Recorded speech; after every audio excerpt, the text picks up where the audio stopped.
Let me double check it. Sorry, I should have.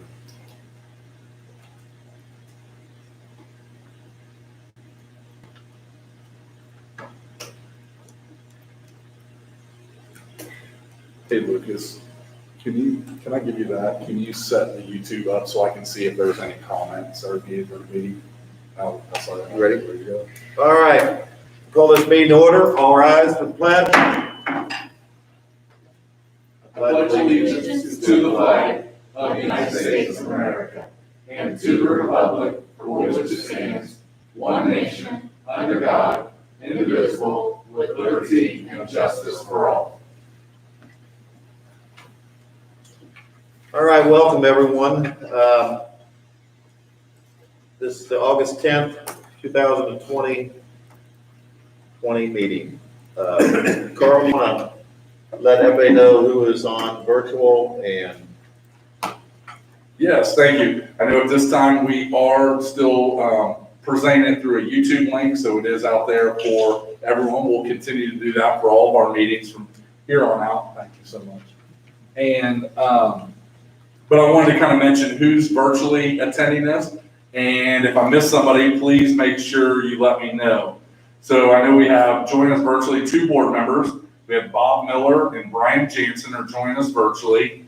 Administrators, we have Pam Taylor, Andrea Spade, Bill Schneider, Jamie Herbert, Stacy Kaniga, Mark Pearson, Tammy Gregory, and also I'd like to introduce our new student rep for this year. We have Ashton Lorton from the high school, a senior, joining us online virtually as well.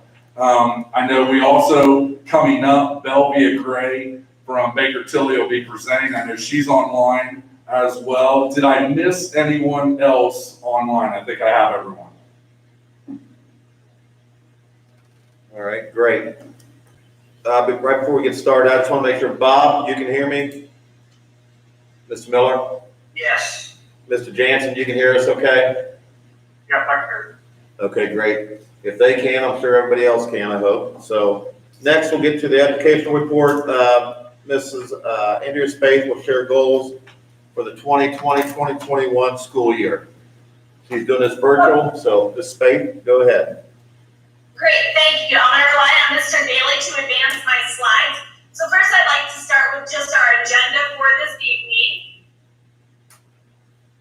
What we're going to look at is our corporation goals and then just some pictures of some success stories from the first few days of school just to see what's been going on inside of our schools.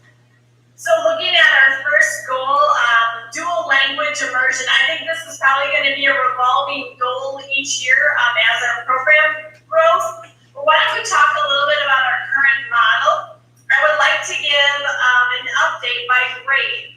Since we were unable to bring in our kindergarten dual language immersion teacher from Spain, we have our IA providing 30 minutes of Spanish language arts and 40 minutes of math and calendar time each day. The parents in this grade level did obtain a letter stating what was going to be covered each year and the change in our program. I did not hear back from any parents at that time. In terms of grades K and 1, grades 1 and 2, we are still sticking with our 50-50 model. The biggest change in this grade level is students used to switch half the day. They are switching every other day to kind of ease with sanitation and cleaning. I'd also like to provide an enrollment update. Kindergarten has 44 students in it. We would be willing to add students between grades K and 1. Grade 1 has 47 students in it, class sizes of 23 and 24. This is a bit of a decline from last year. There were a lot of families that just chose to transition to a virtual environment. Mrs. Gregory and I communicated closely with a lot of these families and have provided them Spanish workbooks and resources. We also know that in Utah, families could join up to 2nd grade. So based on kind of data, we believe that these kids got a strong foundation in phonics last year. They say you learn to read once. So this year, these kids that are staying home are probably going to learn to read in English, and I think they will easily be able to pick up that phonics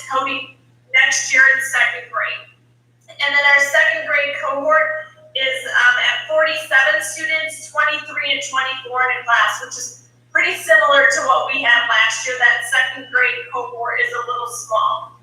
So like I said, we do have one IA at the time. We are looking to still hire someone. Mrs. Gregory and I have an interview tomorrow.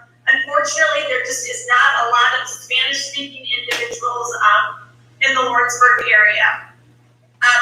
This year, we are also planning to prepare to transition to Central. Next year, the dual language program will make its way across US 50, which we're very excited about.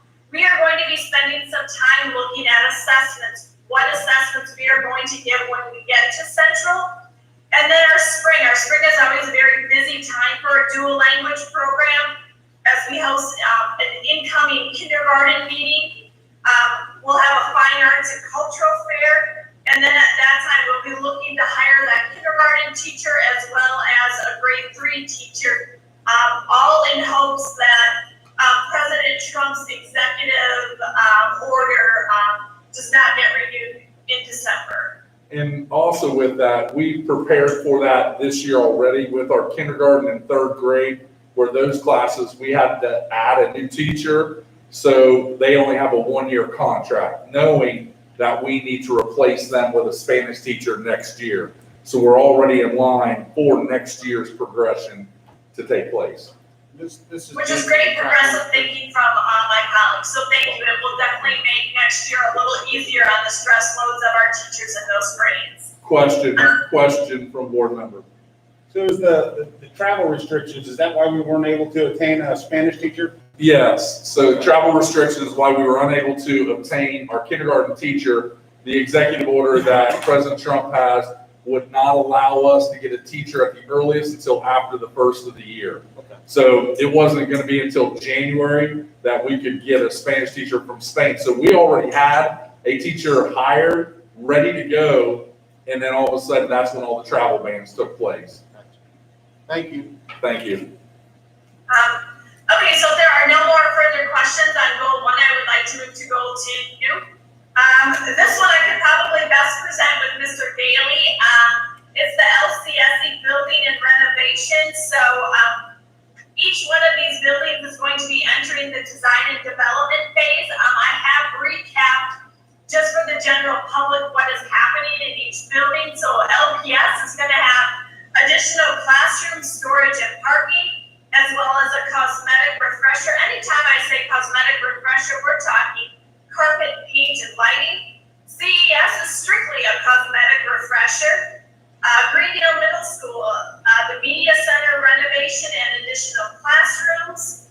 Again, another cosmetic refresher will be happening there. A music room renovation, and then the athletic locker room renovation with some additional storage.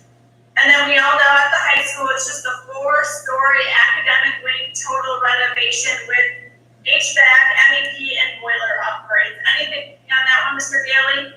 No, I think you handled the questions for that one. No. Okay. Goals 3 and 4 are more exploration goals. I think oftentimes when we do take on a new initiative, we like to spend a year researching it before we jump into it. So goal 3 is to look at some STEAM exploration. So that essentially stands for science, technology, engineering, arts, and math. Right now, we currently offer Project Lead the Way classes and a pretty ambitious roster of them at our high school. What we would like to do is further expand this down to GMS and CES. Robotics Club, our high ability coordinator and LPS CES high ability teacher, Mrs. Alex Whiteford, has obtained a grant to start the program. So something progressive for our students to take part in. We currently have coding at LPS and CES, and then there's a digital printing club at GMS. So I feel like we have some fertile soil. It's time to kind of take it to the next step. There is also the potential for an IDOE grant. Some of these things we wanted to stabilize our dual language program before we took on another big step for the corporation. So kind of rounding out our 4th goal at the corporation level is to look at some social emotional learning exploration. Last winter, CASA in conjunction with the 3 county schools applied for a grant for Leader in Me. We did not obtain that grant. I think we had some pretty good excitement for it, but that didn't come to fruition. So kind of looking where we stand in terms of social emotional learning. Our high school had launched the Hope Squad last year. Our middle school is going to launch the Hope Squad this year. Our goal is to expand components of that Hope Squad to the elementary and primary school to create universal language. Yes, it is not going to be only suicide prevention, which we think for Hope Squad, but just some mental health prevention. So those are our goals. Any questions on our goals? Let's take a quick look at some school pictures. So as you can see at LPS, a lot of traditional things happened despite masks and social distancing. So teachers were all together in the cafeteria, spaced out for their first day meeting. There was still a lot of pictures of staff together, just for a quick time, just to commemorate the start of the school year. Mrs. Allison Johnson is there with her virtual setup. I think a lot of our virtual teachers feel like they are on the news. Some of them have even asked for hair and makeup for their time on the camera. Obviously joking. But busing has gone very smoothly, and then you can see lunch service. Lunch service is now being done in the pods at LPS, and you can see a little group of kindergartners just enjoying their lunch together inside their barriers. So it's cute. I think I saw a spoon try to come up and over to share with a friend that was quickly stopped today, but they're still cute little kids trying to enjoy their day at school and doing the best they can. For some of them, it's the only school they've ever known is with a mask and a barrier. And now let's take a look at Central. Central, again, very similar. They had a teacher meeting on the first day. You can see our kids wearing masks on the buses. Mrs. Maddox is pictured with her group of students. Then what I think is cute is in the bottom, kids are just collaborating. They're next to each other with computers, just working together, one in a mask, one in a shield. Then our high ability kids are taking their barriers up to class with them. And then I think the last picture was so cute in Mrs. Sweeney's class that these kids are collaborating. They just have their little dividers and social distancing up and available for them. I think what also should be mentioned as we go to GMS is when I cropped a lot of the pictures, the little hand sanitizer pumps were very pervasive around classrooms. So a lot of, sadly, the pumps got cropped out, but they're definitely in and around. Again, GMS had a great teacher meeting on the first day. Parents are still taking pictures in front of the school to kind of christen our first year back. Kids are up in dividers at GMS. I enjoyed seeing students at GMS and PE class wearing masks and partaking. And then just some fun bulletin boards about growth mindset. Last at LHS, Whitewater Crossing Church provided treats and really gorgeous cookies for all of our teachers to welcome them back. In the words of Mr. Daly, the buses did roll and they are still rolling, and I think it feels great on campus to have those students and families that feel like the school is a safe place for them back. Again, dividers are present, students are wearing masks. And the picture on the bottom left, the teacher kind of had red X's on some of her desks, so students knew not to sit in them. Passing periods are like usual at the high school. And again, kids are just doing a great job of wearing masks and enduring that throughout the day. I don't want to share any more success stories because I'm sure principals will definitely have their fair share that they are going to want to talk about. But those are just a few pictures of things that were happening within the first 3 days on our campus. Questions? Any questions from any of the board members? Ms. Spade, thank you very much. That was a great presentation. We appreciate it. Thank you.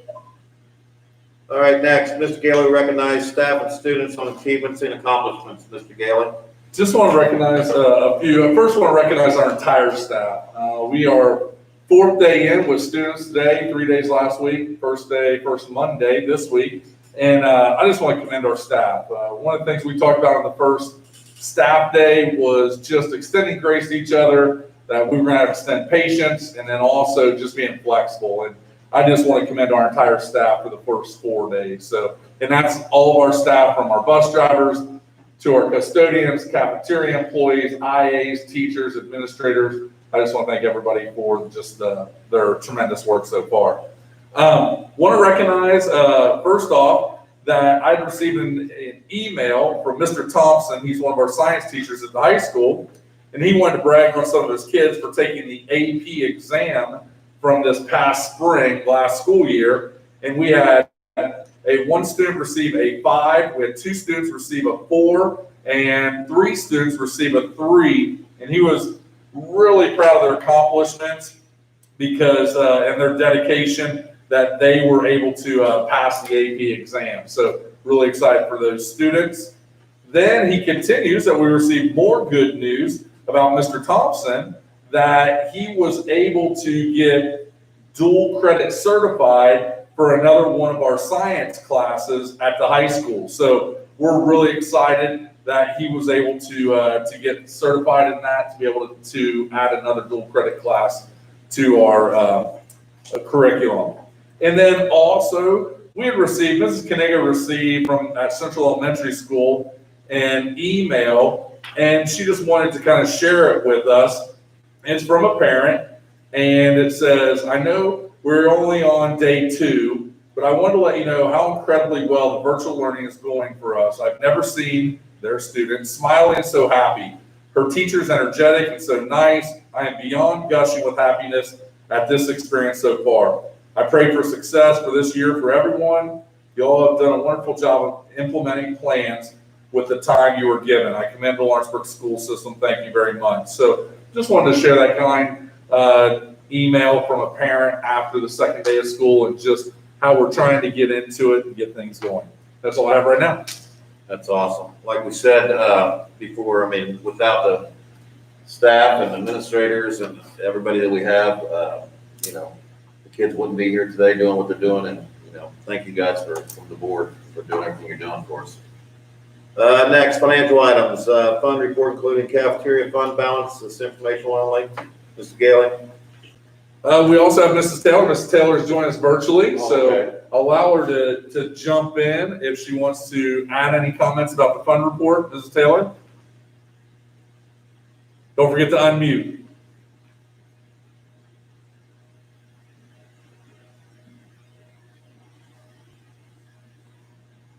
There she is. Yeah, sorry about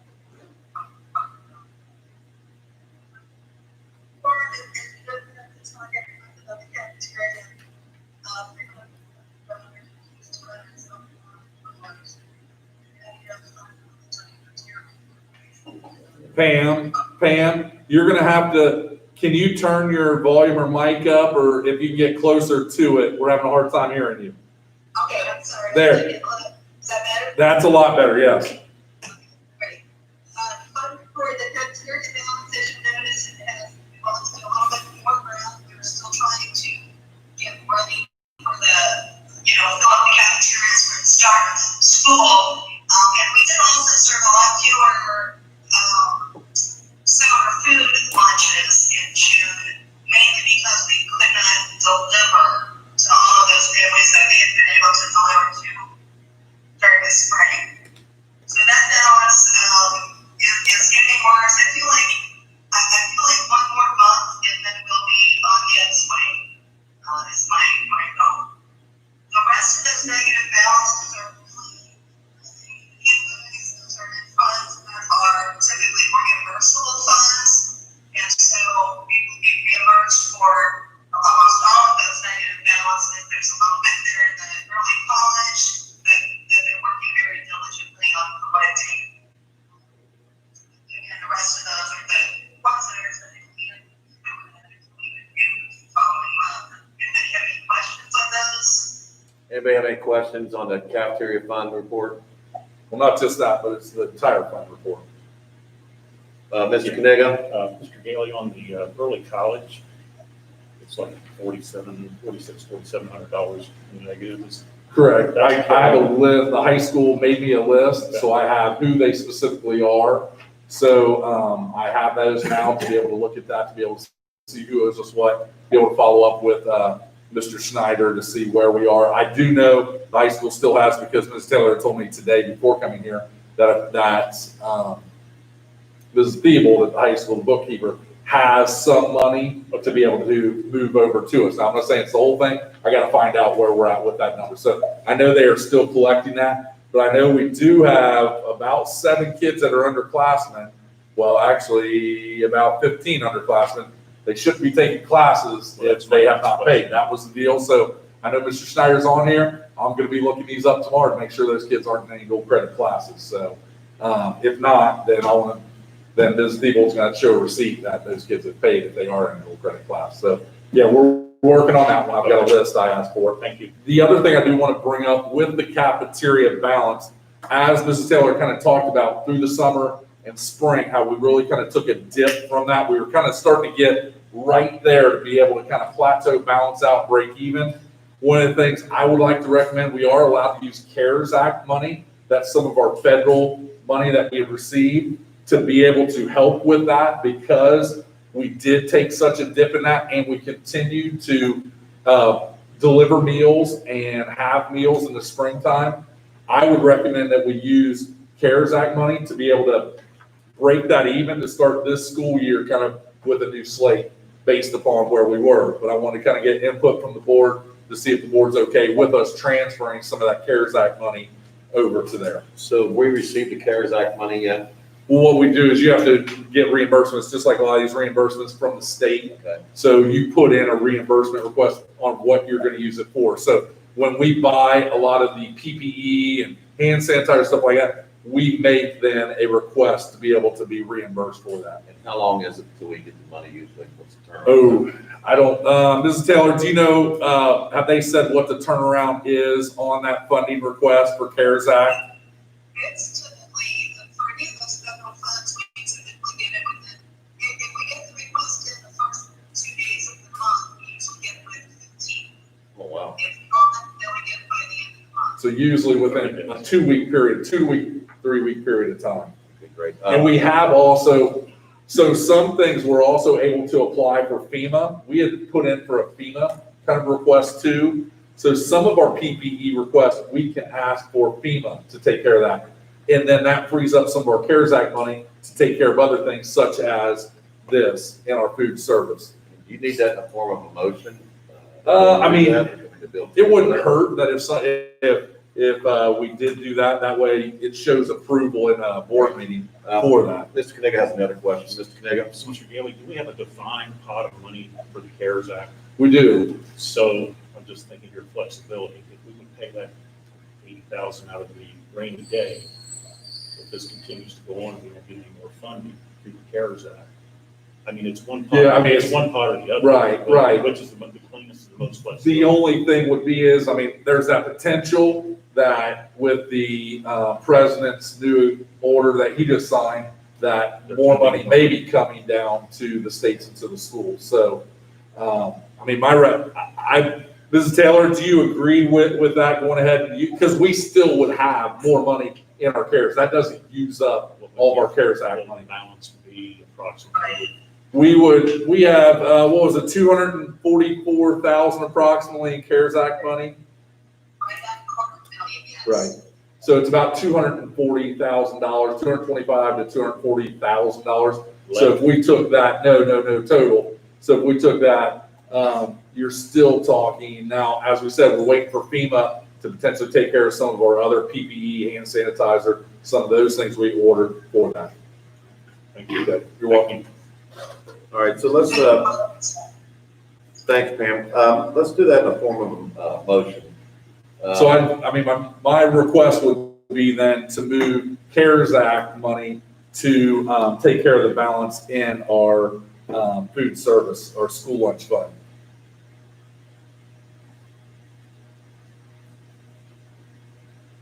All right, so, What's the amount that you want to transfer? Well, I'm gonna have to look because it changes day to day. Right now, the net on the fund report right now, it's 87,545.38. but obviously it might be a little less than that, might be slightly more than that when we go and start to balance it tomorrow in the books. Can we say, Can you say up to 90,000? That's what I'm thinking. Are you guys okay? Up to 90,000? Okay, so, we're gonna make it line item, We'll A1. just- Yeah, I mean, you can just make it, yeah, right in between there. Yeah, A1, it's to move, CARE Act money to school lunch fund up to 90,000 max. Yes. Need a motion, please, Mr. Kniga. Need a second. Ms. Rybold. Any other questions, comments, concerns? Carl already spoke. All those in favor, say aye. Aye. Who was that? Bob, please say your name and then tell me if it's aye or not, nay. Bob Miller, aye. Brian? Right here, aye. All right, 7-0. Thanks, guys. Thank you. All right, next, approval of claims. I need a motion. Brian Johnson makes a motion. Brian Johnson makes a motion. I need a second. Ms. Nance makes a second. Mr. Gailey? Questions? I Taylor. don't, Pam, are there any corrections on the claims? Correction, there's a payment to a bond service. Actually, there are two on that, a bond service. And we noticed today that one of those is a duplication, so there's a payment, it's 11. There's a payment of 1,400 and a payment of 4,585. The 4,585, so we will be consistent. That payment by 1,400, that was the only correction. So on page 11 of the claims, you'll see there's, to Tremaine Lawn Care. So you have one for 1,400 and then there's one for 4,585. And they realize that the 1,400 is actually in the 4,585. So we will cancel out one of those 1,400s, they realized. That's the only change. Thanks, Ms. Taylor. Anybody have any questions? All those in favor, raise your hand. Bob Miller? Aye. Brian Jansen? Aye. What'd you say? Yes. Okay, great. 7-0, thanks. All right, routine business, minutes for approval. Hang on, did anybody else have anything online? Pam? No, this is Pam. I just wanted, I know you guys, this report is different than what you see before. There's a lot of 9,000. Those are all payroll withholdings that we then turn around and pay. All this for the government, insurance company, all that kind of thing. We can take those off of there. We don't typically see those because that's not school, that's employee money. We can take them off if we prefer. We can move on. It makes no difference to us at all. So if you have a strong preference one way or the other, if you got an email, that'd be great. Do you guys have a preference on the 9,000s? Do you want them left on or not? I personally don't see a reason for them to be left on. Does anybody want to make sure they're on? I talked to Pam today because I asked them to look at where. Right, it's employee contribution, so it's their own employee. Not other information. So, Virginia, you okay with them taking off? I'm okay with it. Mr. Johnson? Yeah. Mrs. Nance? Mark, Mr. Kniga? Yes. All right. Okay, Pam, we'll go ahead and remove the 9,000s, okay? Great, we'll do that next month. Thank you. All Thanks, right. Anything else, Ms. Taylor?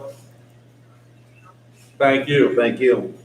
All right, next, under routine business, minutes for approval, July 13th, 2020 regular session, July 13th, 2020, and July 15th, 2020 special session minutes. As presented, I need a motion, please. Ms. Nance? Need a second? Mr. Kniga? Right. Sorry, Mr. Kniga beat you to it, Mr. Jansen. Yeah, you gotta wake up a little bit, Brian.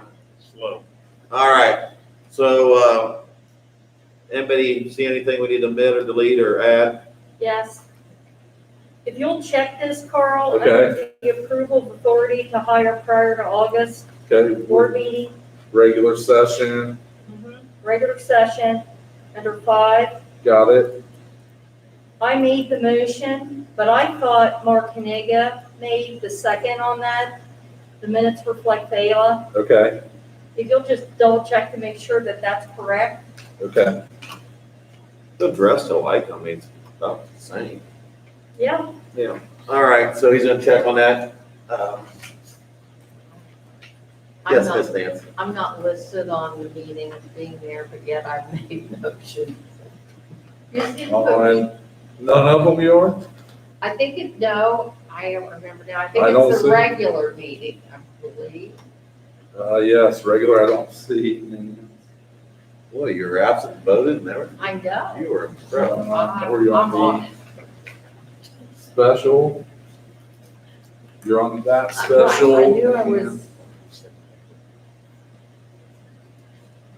You're on that one. So on the regular one, you weren't.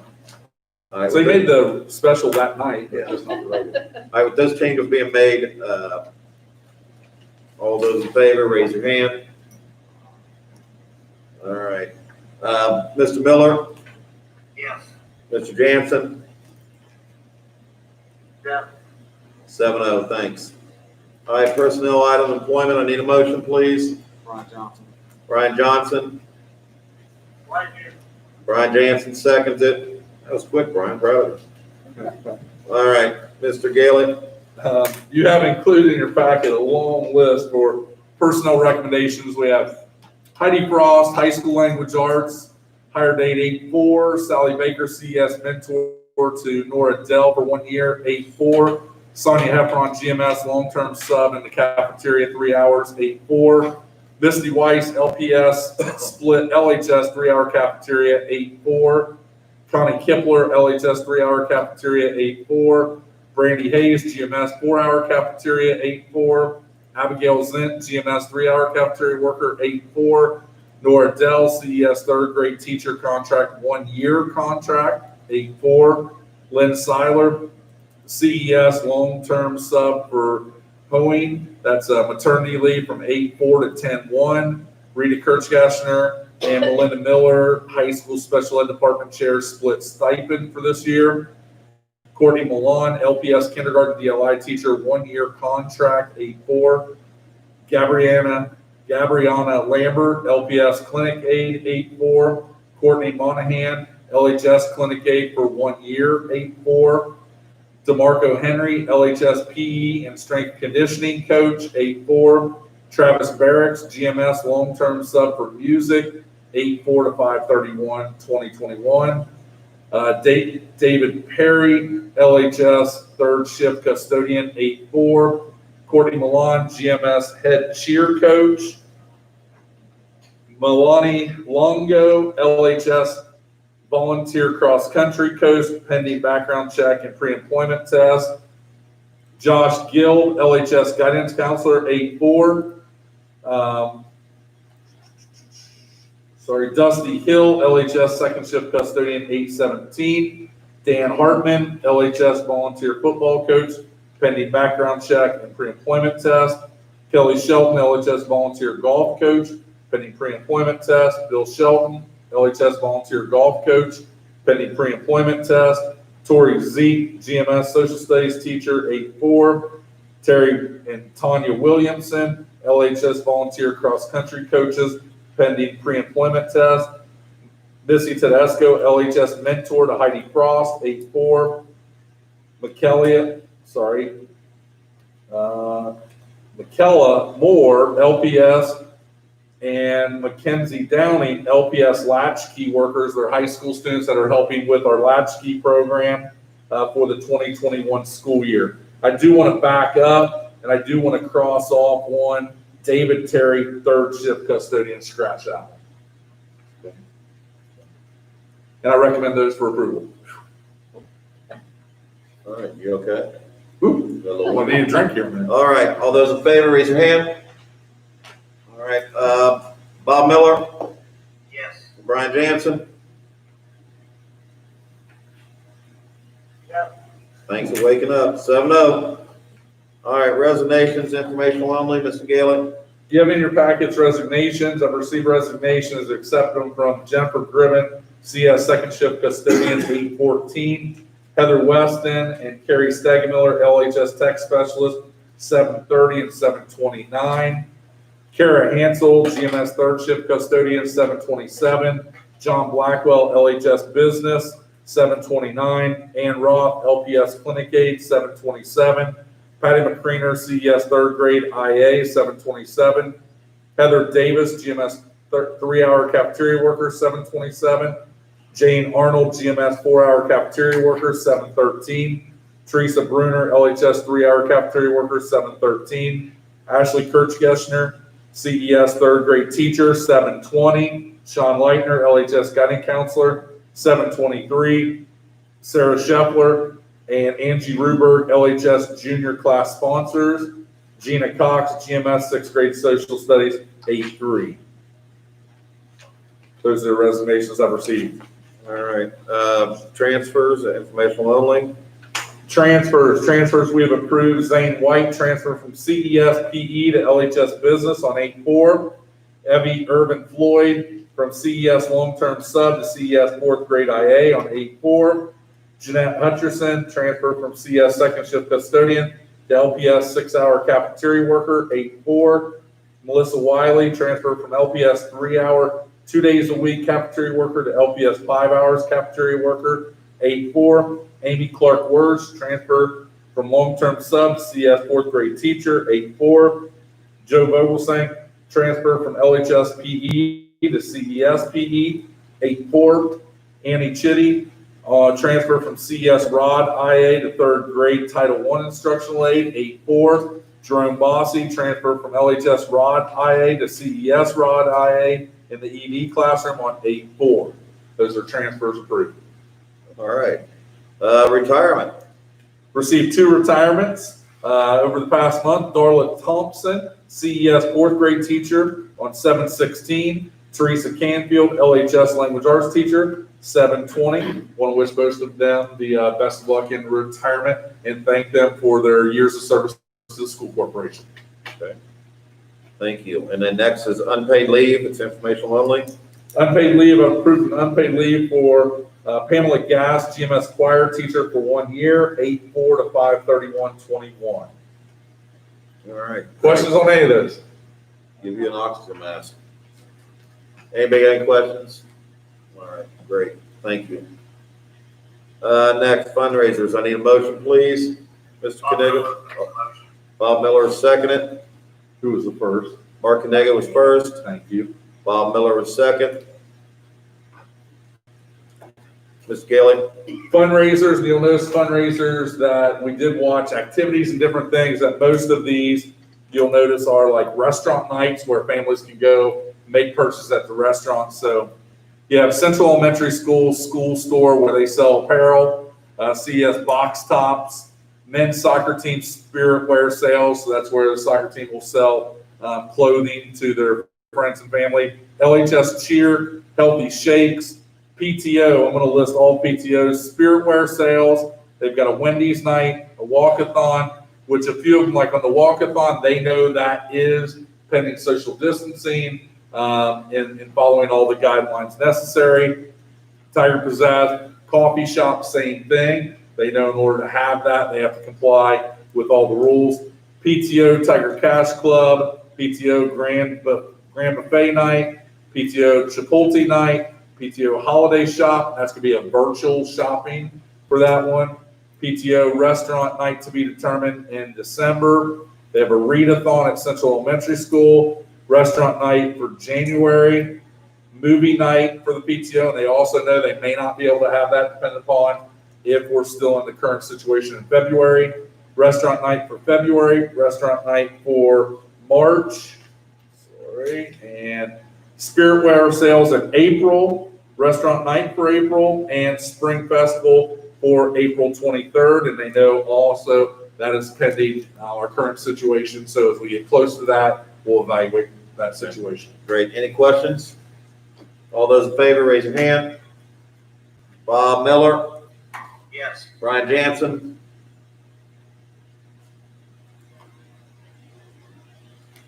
Hello. Can you repeat, Mike? There, you said yes. All right. Thanks, Brian. Can I also, I just want to make, it's not on the agenda, but it is in your packet. There is professional leave there. There's a number of things from July. Didn't know if there were any questions from professional leave that was included in your packet. Okay, thank you. All right, under new business, permission to declare a LHS keyboard in the music room obsolete, asset tag A 000579945. Need a motion, please. Ms. Nance. Need a second, please. Ms. Rybold. Mr. Gailey. Exactly what it says. Need to get rid of a keyboard in the high school music room, obsolete and dispose of. Does it work? Not working. Okay, that's all I want to know. If it's working, I'd take it. I'd play some music. All those in favor, raise your hand. Bob Miller, Yes. Brian Jansen. Yeah. All right, 7-0, thanks. Approval of Joyce Bear as LCSC Library Board appointee. I need a motion, please. Mr. Johnson makes the motion. I need a second. Ms. Rybold makes a second. Ms. Gailey? Yes, we've received a letter from Lawrenceburg Library. We have designated spots on their appointments, and we had a resignation during cycle. She's a former teacher for the school corporation. She was one of our representatives and appointees on the Lawrenceburg Public Library Board. She's resigned her position, so therefore I'd like to recommend the appointment of Joyce Bear to that board. Okay, great. Any questions, comments? All those in favor, raise your hand. Bob Miller, Yes. Brian Jansen,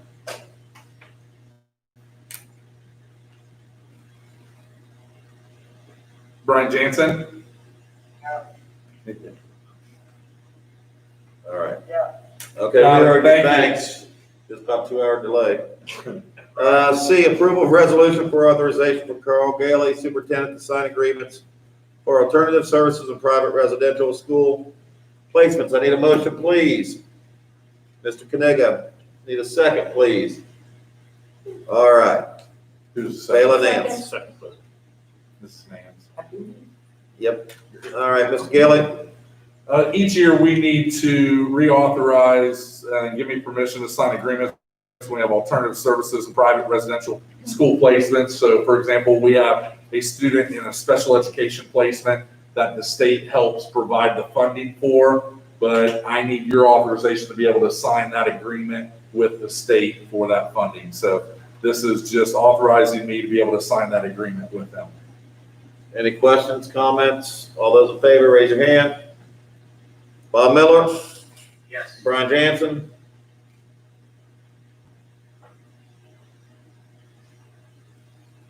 Brian Jansen? Yeah. I got. it's all right, Brian. Maybe you forgot to pay his internet bill. Yeah, all right. LHS renovation project, methods of sale, presentation by Baker Tilly. Okay, at this time, I am going to turn it over to Belvia Gray. Belvia is online with us. And Belvia, you might be able to see the screen behind me. So I do have your PowerPoint there. So you just tell me when to keep turning. All right, sounds good. And can everyone hear me okay in the room there? Yes. Yes, Yes. thumbs up. Caroline, great, perfect. Well, good evening, everyone. I know I've been to your board meetings before, but I'm Belvia Gray with Baker Tilly Municipal Advisors. And this evening, I wanted to share with you some information on some choices that the school corporation will have related to its upcoming issuance of bonds related to the method of sale. So the school will have a couple of different options. And so really the purpose of tonight's discussion is to walk through some of those different considerations. And you don't need to make a decision tonight. However, because we're looking at issuing debt early 2021, but I would suggest, depending on which route you want to go, to probably have that decision determined. Or, I mean, I would say over the next couple of months, so that plans can be made regardless of which direction you pursue. All right, Carl, if you want to go to the next slide. This just has the discussion items I want to walk through. So really there are general characteristics that are both objective and subjective in nature, and so I'll walk through both. We, as your municipal advisor, are comfortable with the school pursuing either option. Our role as your municipal advisor is to really make sure that the school is positioned to get favorable pricing, really regardless of when your bonds are being issued. And in addition to these general considerations, I have some data from the first and second quarter of this year that we have gathered that highlights some of the results of bond sales from earlier this year. And then finally, I have some information on historical yields to just provide a point of reference. Go to the next slide. So this first slide shows the objective criteria for considering your method of sale. And I usually like to think about it in terms of like kind of a checklist of sorts.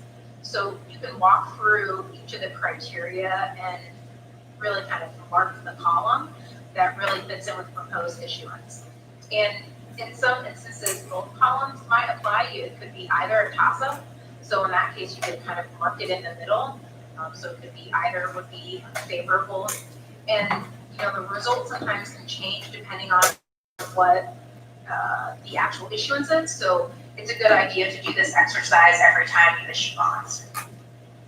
So here you can see a list of all the different objective criteria here. Majority of these considerations for the proposed bond issue would maybe lean a little bit more competitive given current market conditions, your issuer characteristics, and the proposed structuring of the bonds. So we're in a very low interest rate environment right now. We have a very stable market.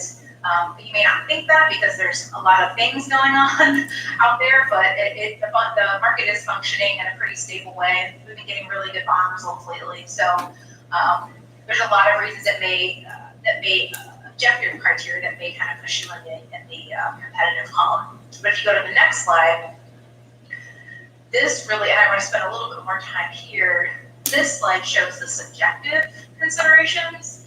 And I like to think about these really are based upon issuer risk tolerance. And so I'll kind of walk through that. So we have several different criteria listed here. The interest rate risk, it tends to be lower on a competitive sale because you are, with a competitive sale, you are determining a certain day and time that's established for the sale. And on that day and time, the bidder with the lowest interest rate is the winner. Bidders can submit coupons and interest rates at levels at which they think they will find investors, but they don't really have all the bonds sold when they submit their bid. And so as a result of that, they can just tend to be, they tend to be a little bit more aggressive as a result of that.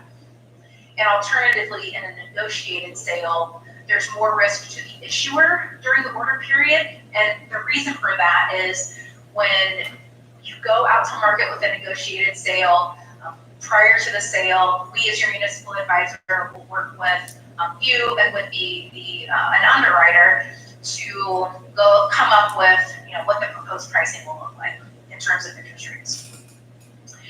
Then there's a pricing period. You go out to sale. You go out during the pricing period, and during that pricing period, if the interest rates that you go out with, if there is not interest at some levels where the underwriter can find investors, basically they don't have all of its bonds sold, there's an opportunity there for the interest rates to increase during that time frame. So there's a couple of different options at the end of that order period. If not all of the bonds are sold, the underwriter can maybe ask to increase the yield on the bonds, or they can also actually underwrite the bonds. So in that case, they would hold on to the bonds and then take care of selling them. In the alternative, if they go out and bonds are sold at every maturity, double, triple times, oftentimes they can come back and maybe provide some interest rate relief on that scale when they go out. So kind of cut both ways, but you have that risk during the order period where that risk is placed onto the issuer and not the underwriter. that point really also ties into the next couple of points, the risk and where that lies. So the underwriting fees is another one of the areas. And so as a percent of par, underwriting fees do tend to be a little bit higher on a competitive deal. And the reason for that is that the underwriter is actually taking on more risk when they submit their bid because they don't have all of the bonds sold at the time of the sale.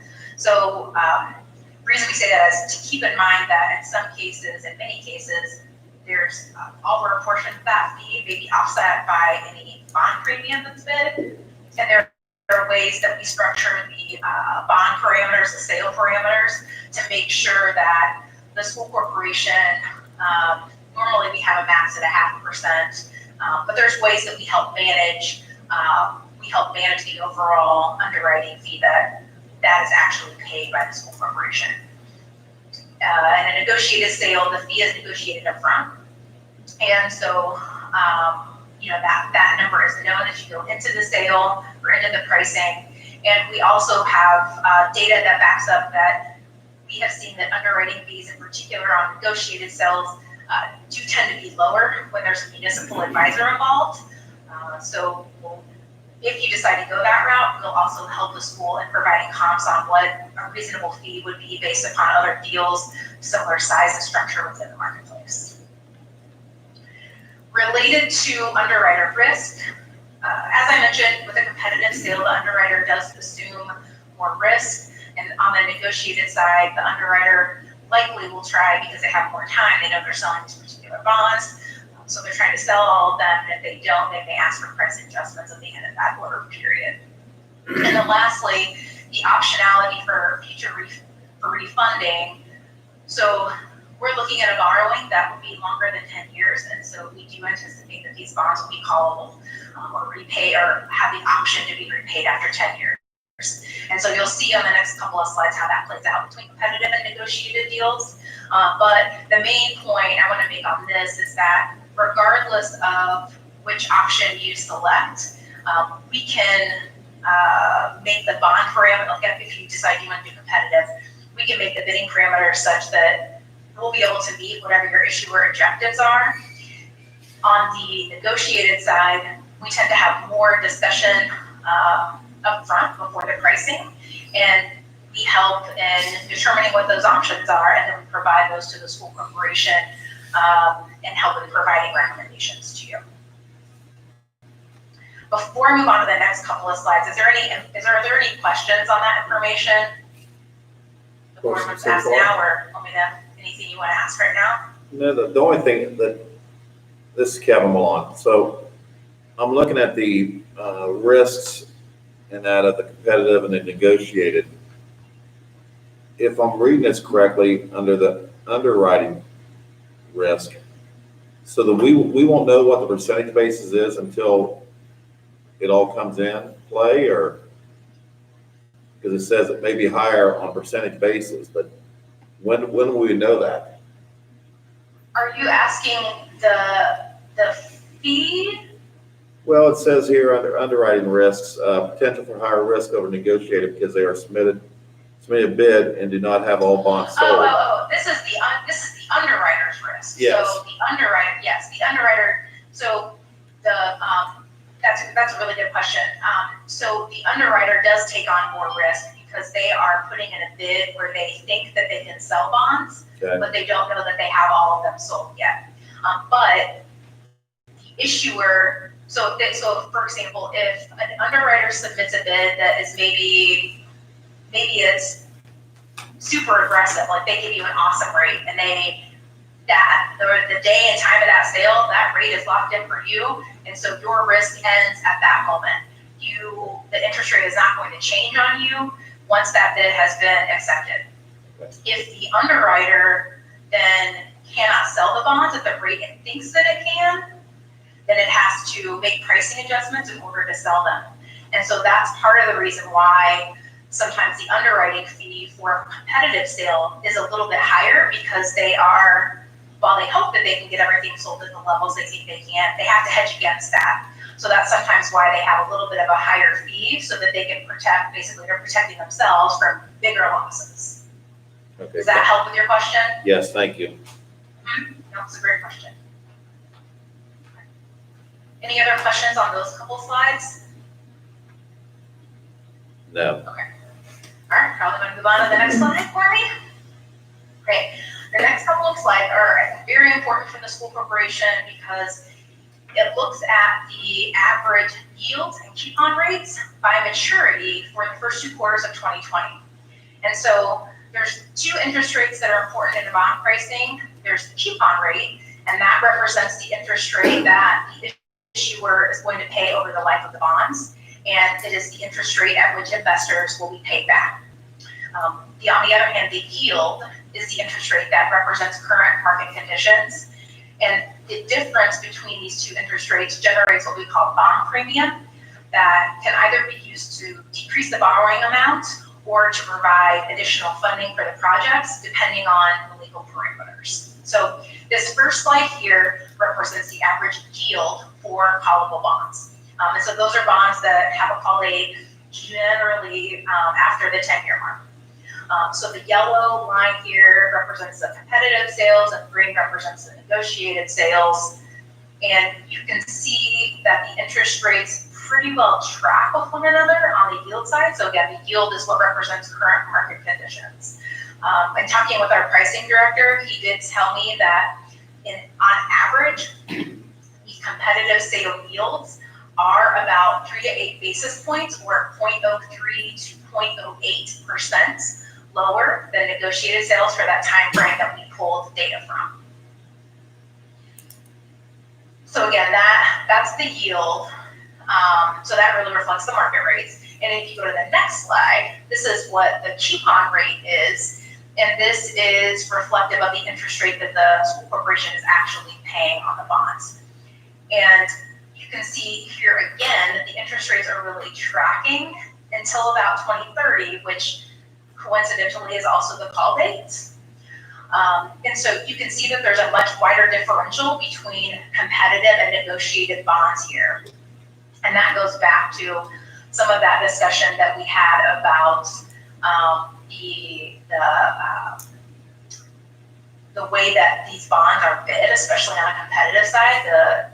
In general, the coupon structure on competitive deals tends to be a little bit lower and closer. There's not as much premium that gets generated, and so sometimes I hear there's different philosophies for why the couponing structure is different between competitive and negotiated deals, or even why you might choose to approach one or the other. You can really kind of accomplish both with both types of sales if you structure it correctly. But one of the philosophies is maybe you want higher coupons after the call date so that you can have the option to refund it, and you're refunding at a higher interest rate, okay? And at that point in time, you're going to be 10 years down the yield curve, so interest rates are obviously going to be low. Interest rates in 10 years at 1 to 10 maturities out, hopefully aren't going to be at 4%, right?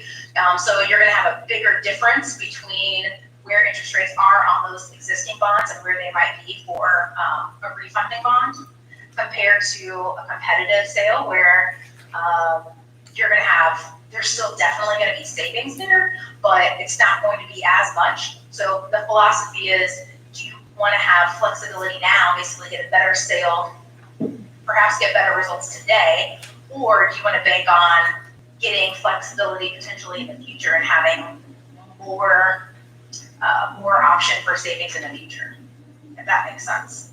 So that's an analysis that we help you look at to see what may make sense. I will say that kind of depends on, I mean, if you want to look at a higher couponing structure after the call date, you're banking on where interest rates are going to be in 10 years versus where you know that they are today. So that's kind of the big difference in that couponing structure. Okay. Any questions on that? That's a little bit more in the weeds, but it's, I think, important information as you're making your decision on method of sale. All right, last piece of information I have in here is just a little bit of history on where the bond market has been over the last several decades. And you can see we've been on an upward trend. You can see some of the ticks up with some of the spikes in the market based on different activities at play in the market at those times. I'll tell you right now, the 20-year borrowing is under 2%. We did a pretty large borrowing maybe last month, and we had a 1.83%. So interest rates are very favorable. We do anticipate that when the school is looking at issuing its bonds for these projects, that interest rates will still be very favorable, even in early 2021 when we look at issuing the debt. Any questions on that? Carl, do you also want me to walk through the method of sale comparison? It's up to the board members. Yes, please. Okay, sure. You want to pull that up?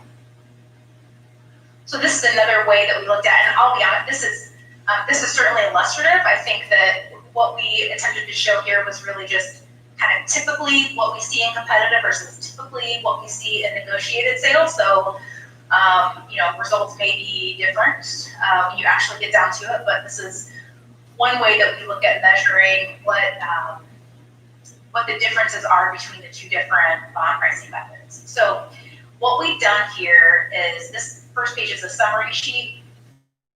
And so the things that we looked at here are the borrowing amount, and that translates into, actually, let's go to the second page because I feel like that kind of details out everything. Carl, okay. All right, so there's three different components that we look at in order to determine what the cost of borrowing is, essentially. The total debt service that's going to be paid. Look at all these different metrics. So for this particular analysis, we assumed that the project proceeds would remain constant. And if you make different assumptions on keeping the par amount the same, you might get a different result, or so there's different ways that you can kind of look at this. So this is the way that we decided to solve this, was to keep the construction amount the same. So if you look under the green, the blue heading, the construction fund deposit, what we did here is we solved for the deposit to construction fund of $30.2 million. And we backed into that. You can see we have a borrowing amount that ranges from 27.6 for a negotiated sale or 29.5 for a competitive sale. And then the line beneath that is the premium. So that goes into the reason how those numbers are generated is a reflection of what I just showed you, which has to do with the difference in the couponing structure of a competitive versus a negotiated deal. So on the competitive side, in order to get that $30.2 million, you needed to borrow, like the face value on the bonds was a little bit higher, and the premium was a little bit lower. On the negotiated side, because the coupons were a little bit higher, that generated more premium, so the par amount is a little bit lower. So when you look at the construction fund, competitive and negotiated, even though the borrowing amounts are different, you're going to get to the same place. Okay? Under the pink-red columns, the second component that we look at is the cost of borrowing. And to do that, we look at the interest expense. And you can see under the competitive, we estimated about $10.2 million, and negotiated was $13.9 million. And so there you can see that even though the par amount on the competitive side was higher, it actually is looking at a lower interest expense. And from that, you deduct the premium. So you can see when we do the math there, we take into account underwriting and bond issuance costs. So the cost of borrowing on the competitive side is a little bit lower, 8.9 versus the 10.1 million.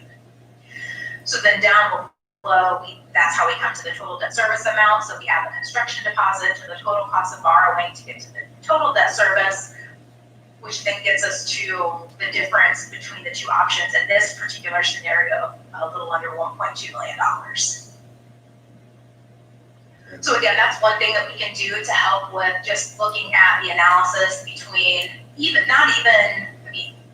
we're looking at between the method of sale, but it's also something that we can do depending on which route you select, even within that, to kind of look at because the couponing structure does really make a difference in terms of how much premium is generated and then overall how much debt service the school may pay.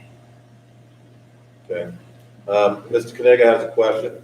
So, Bubba, can you hear me? I don't know if none of these are on. Carl may need to, Is that better? repeat your question. Is that better?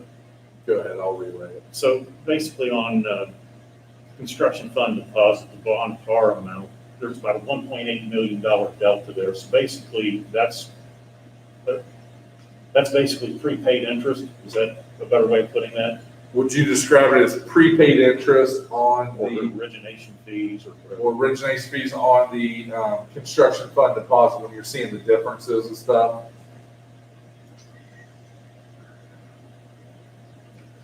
Ask that question again. Is there, which specific numbers are you The looking at? 29.5 versus the 27.680. So when you're looking at the original bond par amount at the top of page 2, so when you're looking at the difference between those, he's wanting to say, so when you look at the difference of those, again, can you describe what those specifically would be? The question is that delta due to basically a premium to buy it down or prepaid interest or a combination of both? He's asking how the premium comes into play. Well, is it a prepaid? So he's wanting to know that difference, how you get to that difference. So how do you get to that difference? Do you buy it down? Is it a Oh, I prepaid? see. Okay, yeah, that's a really good question. Okay, so what happens then, that premium, that has to do with what I was talking about with the two different interest rates, with the coupon and then the yield. So for each semi-annual maturity, so say the coupon, so that's what that's the interest rate that the school's gonna pay is 3%. But at that particular maturity, the prevailing interest rate is 1%. So the investor knows that today's interest rate is 1%, but they really want to get paid back at 3%. So they are willing today to pay you more money in order to get repaid at a higher interest rate down the road. So when you look at that at every single semi-annual maturity, that is what is generating this bond premium. And so mathematically what's happening, the difference between the competitive and the negotiated is we tend to see higher coupons on negotiated deals. So that is what is generating more premium on the negotiated side. Thank you. And so when we're solving for the deposit to construction fund, that means that, there's going to be, depending on how much premium is being generated, that's going to change the borrowing amount. Follow-up question? One more question. Sure.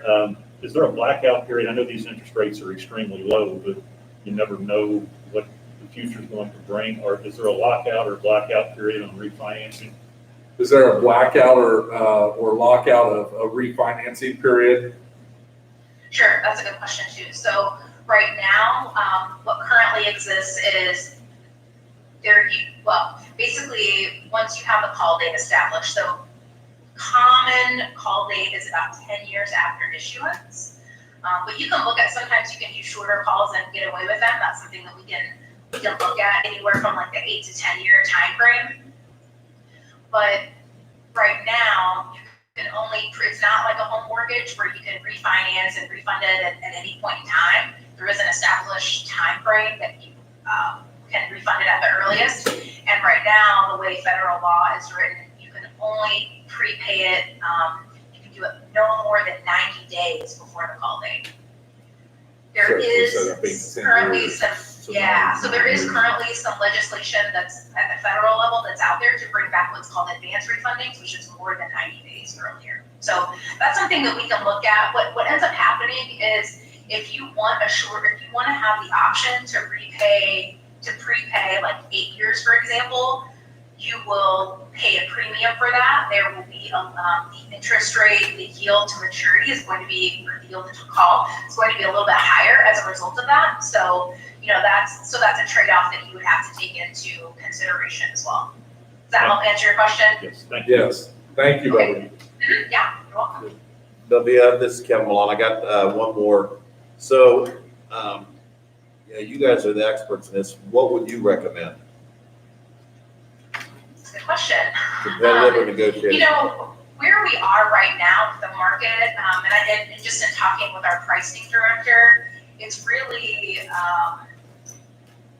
it's really a good time to be in the market as we've seen a lot of positive results with competitive sales. We've seen a lot of competition. I mean, I've had bond sales recently that have had up to 9 bids, which is a lot of bids. When I look at the different criteria that we're looking at here, especially on the objective side, I mean, I think that it very heavily leans onto the competitive side, or at least as I'm looking at it. You have good finances, it's a stable market, the structuring isn't overly complex, it's a property tax supported bond, higher rated. When I look on the subjective side, that's partially where, the board and where superintendent come in to kind of get what your risk tolerance is.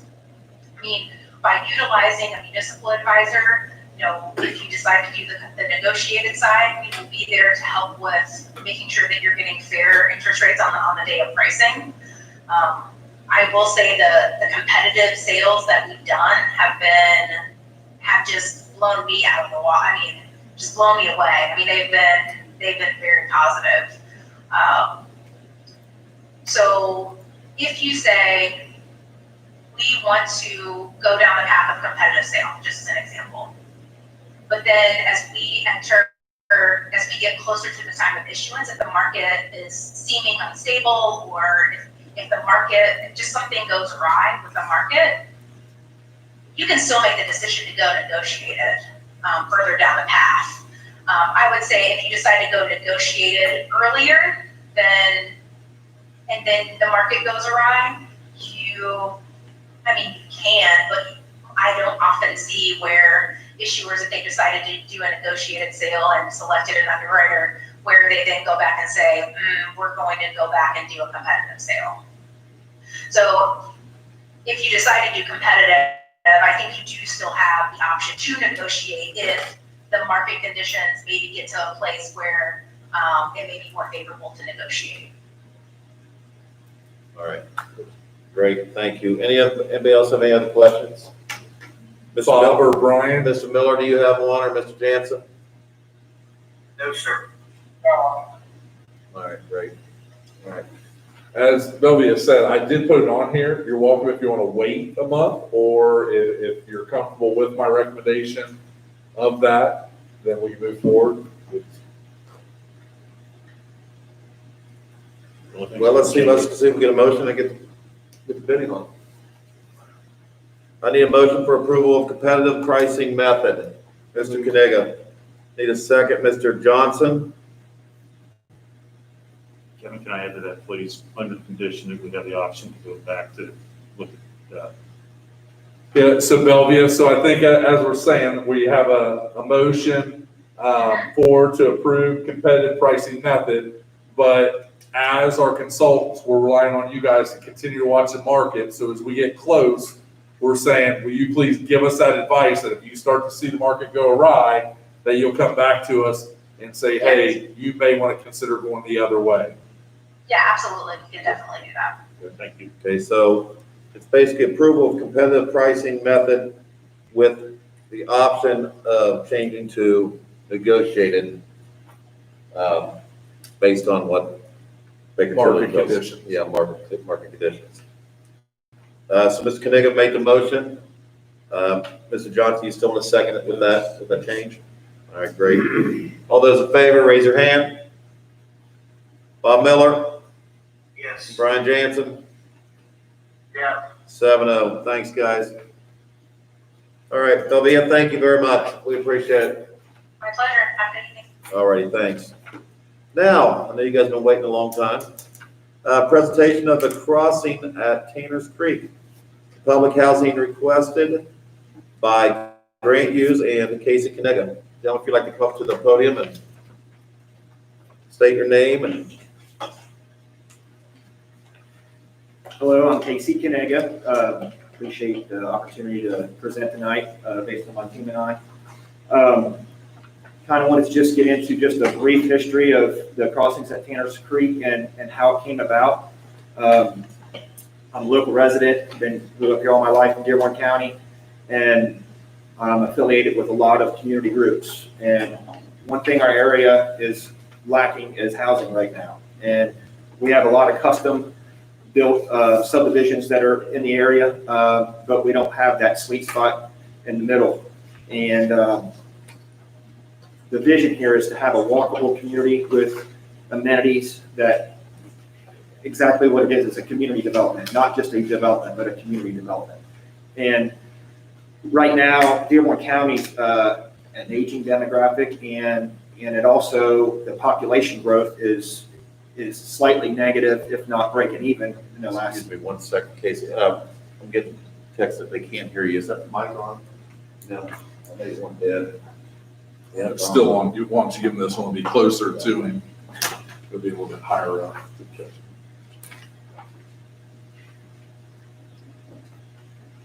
One can say a song in it too. There you go. Is that any better?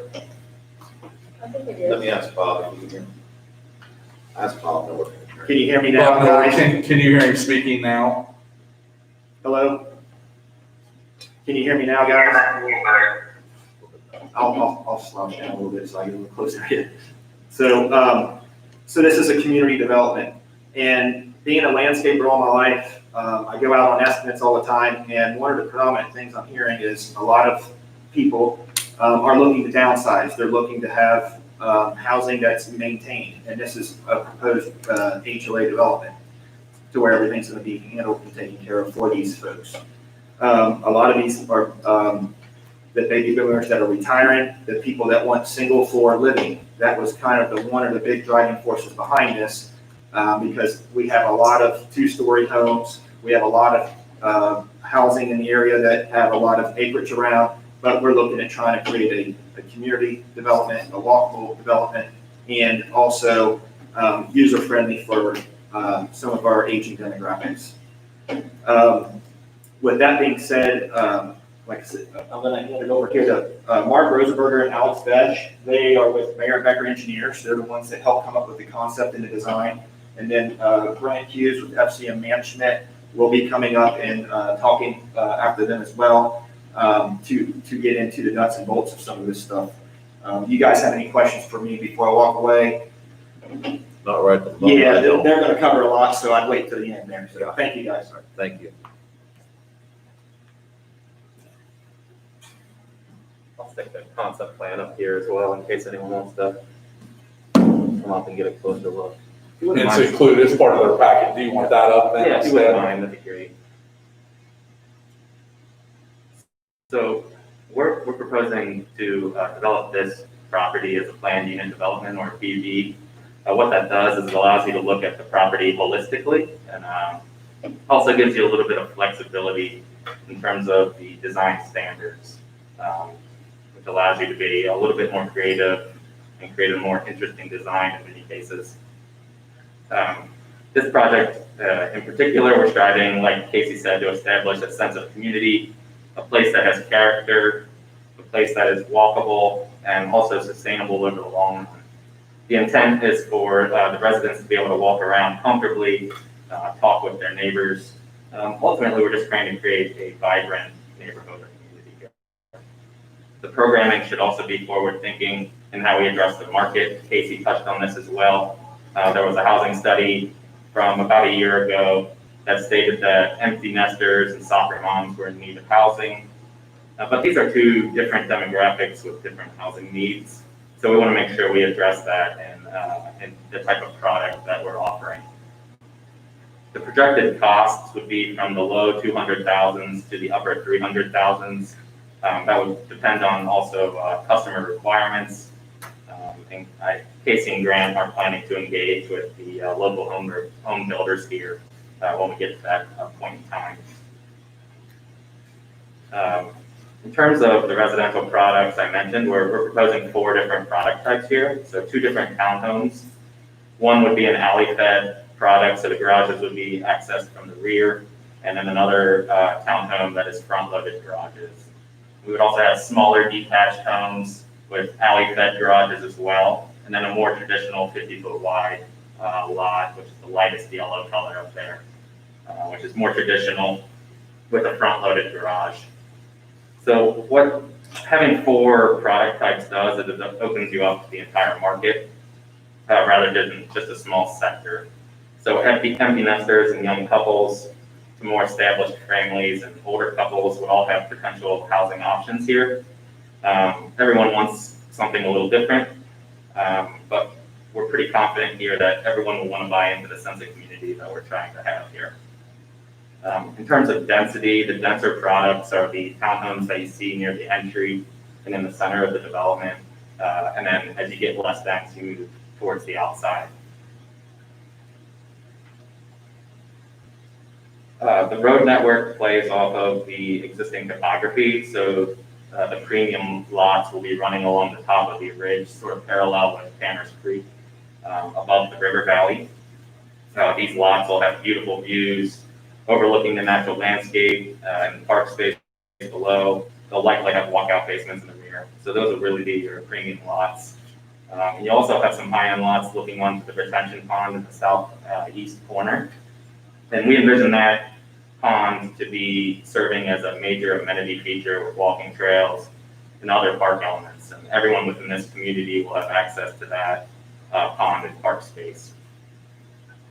The open space in general is strategically designed also to embrace the natural land, and we want to ensure that everything's connected with sidewalks, green courts, walking trails, and park spaces. The green courts in particular serve as linear park-like spaces that allow for pedestrians to walk safely and efficiently throughout the development in an aesthetically pleasing environment. So the homes are set back off of the right-of-way, which allows for more sidewalks, trees, and plantings, and no driveways. So your kids, when they're out bicycling and playing, they don't have to worry about cars pulling in and out of driveways. It's unimpeded, basically. It's almost like park space, but more linear and serves as a way to connect the entire community. So as you can see, starting from the front of the community at the entrance, you can kind of see that linear green, then it kind of goes down south towards the pond at the bottom. All those products along there, for the most part, are alley loaded. So like I said, there's no garages impeding your ability to walk places. Residents will also be able to travel west from the pond area. You can see a kind of a thin green court that connects to the river valley below. Yeah, exactly right there. So everyone has access to the hopefully trail system that would be down in the river valley, potential park space. Overall, more than 50% of the land here is dedicated to some form of open space. So like I said, we're proposing a planned unit development or a PUD. If any of you have questions on PUDs in general or this particular PUD and the standards that we're implementing here, please don't hesitate to ask. One of us here should be able to answer the questions. I have a question. Yeah, sure. So when Mr. Knick was up there giving us, he said that a lot of single story living was, needed in Denver County, but it seems here that everything's 2 and 3 stories. Yeah, some of the townhomes, the way the topography serves, they'll have a basement under them. But then like in the interior where the triangle is, them are going to be single story. And then also a lot of the residential units around the outside edges are known to be a ranch style. If somebody needs the extra square footage, they can go up to the second story. But with the floodplain and with what we've got working with, the single entry levels is what is going to be what we see as probably being a driving force for this development based on the demand that we're hearing from the realtors, from the housing studies and things of that nature. So they have the opportunity to do a walkout basement on some of the lots if they choose as well, but not all lots will be allowable for that. Casey, so what you're saying is it basically depends on what the customer wants. Yeah, If that's they why want the to price range is from 2.25 to 375, because it is gonna be what the customer wants, and I wish I had a crystal ball, but I just know that from what I've heard, and from what the study's shown, and from what the realtors are saying, and from what the home builders are telling me, that the home builders can't find the homes for these people right now, and they want single floor living. So that is gonna be a predominant deal. Yes, I know some of the pictures may be a little bit misconstruing there. Actually, some of them look like they're double story, but they're actually just a molded ceiling on some of them. I was looking at the chart down there where, the color coded chart. It's, you got 4 types, townhomes, detached alley loaded, detached front, and they all call for 2 to 3 stories. That's why, that's what's kind of misleading me. because I thought- They have the option for that. Yes, they do have the option for it. One other thing too is, I noticed you guys are requesting the zoning change for a narrower street. Okay? What's that gonna do for our buses? Because I know our buses, It's a 50-foot radius. We'll have to look at that because, depending upon, well, some of my questions haven't been answered. I've got a number of questions here that I could go through right here because Mr. Abden asked me to send him early. I haven't received answers. I don't know if you guys are the ones that are going to answer them or not. Welcome to ask them here tonight or whatever's easiest for you guys. We sure can answer it. But that's gonna be more up your alley on the. Because one of the things I'm going to ask is looking at that roadway there, if I've got to get buses down there, is there going to be 2 entrances? So am I seeing here as an entrance up here? And is this also an entrance exit down here? Is there 2 ways in and out of this place? There's one way into this subdivision. So here's going to be the only way in right here. Correct. Can I get out down here? That is going to be an emergency connection point for emergency. So you're only giving me one way in and out of that with a bus Now, on Route 1. if you look at the subdivision, we do have a circular pattern in the center of it. We have one dead end. That's going to be wide enough for all the turns Yes, there this is is- for buses. The 28-foot back-to-back, 28-foot back-to-back curve, it's exactly what we use in Hamilton County. Bus travels through there constantly in my subdivision where I live, and it suffices. The parking only allowed on one side. And that's how that's. So they will be allowed to park on the road. On one side of the street. Deal with that. I live in a subdivision up on Ludlow Hill that I can barely get through, and they allow parking on both sides of the street, but I just think that narrowing them streets up is gonna be a challenge for our bus, especially in the winter months. A lot of things are playing when we're trying to look through this PUD. The purpose of the PUD is to effectively design the property effectively and efficiently. We're not utilizing all this property. A lot of people say, well, one area is a floodplain. This is a way to limit the amount of infrastructure, public infrastructure that's being taken over. It's proven in the subdivision I live in the area I live in, off of Bridgetown Road, 28-foot back-to-back streets suffice with one side parking. I never see buses have any trouble in my subdivision. And they go down to the cul-de-sac, they turn around, they come back. Buses will not be traversing on any private drives whatsoever. The trash pickup will not be traversing on any private drive whatsoever either. So that's my answer. Thank you. Is this, what we're seeing up here, is this the entire development? So I know we've talked about, I've heard at different meetings and reading the paper, like a potential 5-year kind of over, is this everything that we would see develop down there? Because I've heard them talking about going over Tanner's Creek and potentially expanding, like putting a bridge if there was something down the road. Is that then outside of this scope or? That is outside the scope. That is not in this scope. What So you this is see like phase 1 or? This is the crossing of Tanner Creek. There's nothing else beyond it. If there does happen, that's a whole separate subject. Because I thought that was brought up at the Greendale redevelopment, that down the road, if there was an appetite for somebody to build a bridge over and do that, I thought that was stated at the Greendale redevelopment. Is that accurate At or? one time, it was a master pie in the sky thought, but At this point in time, it's not a feasible option, and it would be if the powers that be came and it was a whole county project, then that would be something that they would have to come to us for and do, because we don't see the feasibility of that at this point. So this piece that you're seeing right here is about a 5-year development? Yes. Okay. And this might be, I know that, was it, that Al had joined, is Bob Swintz, are you on the call as well? He was on earlier, I noted. Carl, Yes, Indianapolis has got high winds, Bob has lost power. okay. So- And some of the questions, like I said, I've shared with Al, because some of the questions I had was like, how many years, and this is gonna be outside your guys' wheelhouse, it's gonna be more for them, but like how many years will it take to recover the 1.7 billion request through tax proceeds over the years once they're starting to be captured? Because I guess my question is like, why does it have to be, and this is more for Greendale redevelopment stuff too, but why does it have to be a 20-year TIF? Why not TIF it for the number of years to recover the 1.7 billion in the TIF ends? So that's kind of one of my questions I asked Al. The other one, what other properties, because it's my understanding, so the board understands this, that before decisions made, is that when they create a housing TIF, they have one shot at it.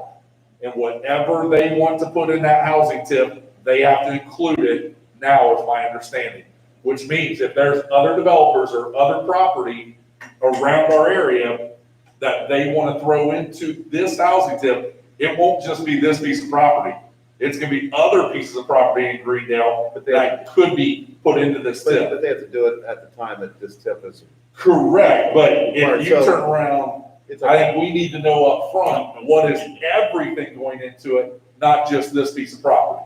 Well, they'll know that up front though, won't they? I mean. But that's what I've been asking, and we haven't received that answer yet. So that's why I'm just, and I know that's not for you guys, that's more of a Greendale, that they're not here to answer that question, but that's a question I've got up there is, what other properties be considered in this housing TIF, since they only can create one housing TIF? I've heard of other developments that have come to them and say, hey, if you're gonna do this, we want our property in that too. So we need to consider that, because if they do that and do many of them, that's more property and more housing developments of tax property, that taxes that we lose. So we need to keep that in mind, because it'll be in the TIF.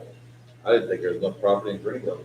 There's a few other places that have some decent pieces. And then my other question, like for Al, can you re-TIF a housing TIF? Because I know that's what they do down 275, they just kind of keep re-TIFing it.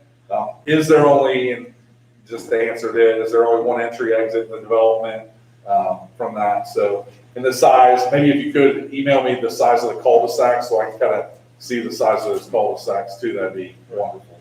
And there's no parking in the cul-de-sac. Okay, good. Other things that we that I had for the financial people that I'd asked and still didn't answer is, why doesn't the financial analysis look at the impact of the project AV in isolation from other factors without rolling in the assumed growth in levies and the NAP AV?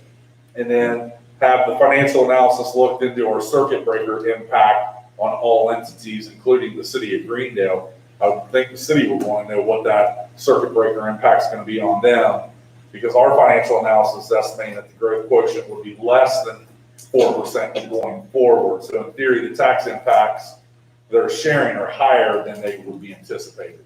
So we're just kind of wondering that from that standpoint. And then I've got questions that Greendale I've shared with you guys. There are questions I've asked and they've answered. And that's, So, I think, there's a lot of questions. Yeah, and if I could offer some answers and a little more description about this project that may happen. Let's go with first, July last year is when the assembly created the HOTIF. And in order to qualify for a HOTIF, you've got to show that the previous years that you created TIF, that there was a less than 1% new housing built, single family new housing built. In Greendale situation, 1% is about 18 homes. they had 12 homes. So Greendale could, according to the DGLF, they could qualify to do a hotel. To answer your question, Carl, yes, there's other properties out there that there has been people talking about housing development. They're smaller than this. They're going to be more challenging because the terrain that's left is Tanner's Creek floodplain. And for example, we lost 50% of that site that you're looking at right there is in floodplain. So there is those pieces of land. I think they are currently having discussions, but again, that's out. And you're correct. When they do this, they have to do all the properties that they might have residential housing on. So can I ask you something that, so, and maybe you can answer me, but, so you're saying that, so if, let's say that I want to say, hey, I'm gonna raise my hand, I want to develop this property, but I don't have a plan or anything else, does that go into the pot then? I mean, You have to request, they have to go to Greendale redevelopment. So if you have a piece of property or something that you would like to be considered to be part of this housing tip, you have to go to Greendale redevelopment, so that when they create this housing tip, they would include that piece. So they don't have to include, but they would go to Greendale redevelopment and request them to include it. But they'd have to let us know about like how many homes and everything else on it, I guess. I mean, so we would have an idea. Possible. Yeah, they'd have to spend some time. And some money. And money. Casey can tell you that part.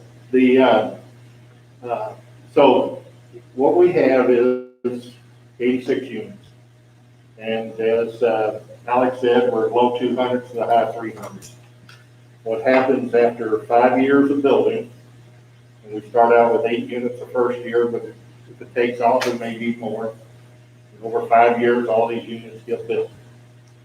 At the end of that value is about 27.5 million. From that, you have the taxes, which is a 1% max cap on it. But then you have to take away the homestead and the mortgage payments. So you get down to, per house, a small dollar amount that ends up contributing towards the TIF. As far as a timetable, I understand it's about 10 years as far as when this could be paid off. Don't quote me, Carl, but. I understand. I figured your financial people will give the answer. And I don't know what happened and didn't happen, but anyway, bad timing. And he was prepared tonight to go through all of that. I'm hoping that I can talk long enough to get back on, the power will be back on. Anyway, so you got this over 5 years, it builds, and then what I'm understanding is about 10 years, and then there is some excess that's left after it. So, and again, that's more for the Greendale redevelopment to discuss. All right. If you're mentioning that's in the floodplain, if this area's in the floodplain, now assuming then all these people are gonna have flood insurance. They'll be out of the floodplain they'll be at the 2-foot freeboard.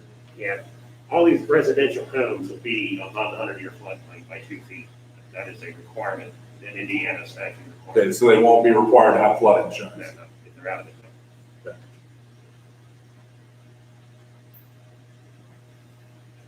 Okay, so we talked about the 5-year build out. Another thing that, and you all can help us with this because you deal with it every day. And that is, we have a feasibility study done that looks at that site specific and looks at the demographics around that site to say what's the feasibility of the project. And that feasibility was done by Bowen National Research. So a question that I thought would come up tonight is, out of 86 homes, how many of them would have school-age children? Their answer back to us, about 25%. Now, the reason they say that is our market is more for the empty nester, but I know, some grandparents are raising kids these days, but they're saying that also our price point is high.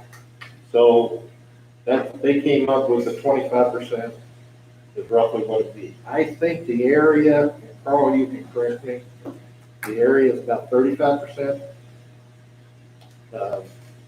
Homes, they have school-age children in this area, but Out there around that, well, that's right on the edge of our boundaries. So that's why, literally, that's right at the tip of our boundaries for our school corporation. right. That, and I guess you bring up a good point that I hear from the legislators when we're talking about TIF. Well, but guess what? You're gonna get the benefit of students. But you just negated that if you told me I'm only gonna get 25% of students. I'm not getting a huge return on students to be able to increase funding then on that. The legislators are telling me, support this, because you're gonna see the money come from the students from the state.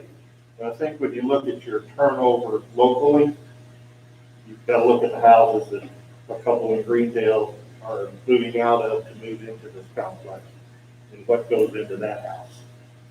So you're anticipating the Greendale residents moving to these to free up the homes in Greendale is what your anticipation is? We have a very large interest in Greendale, Lawrenceburg, and southeast Indiana of people who are interested.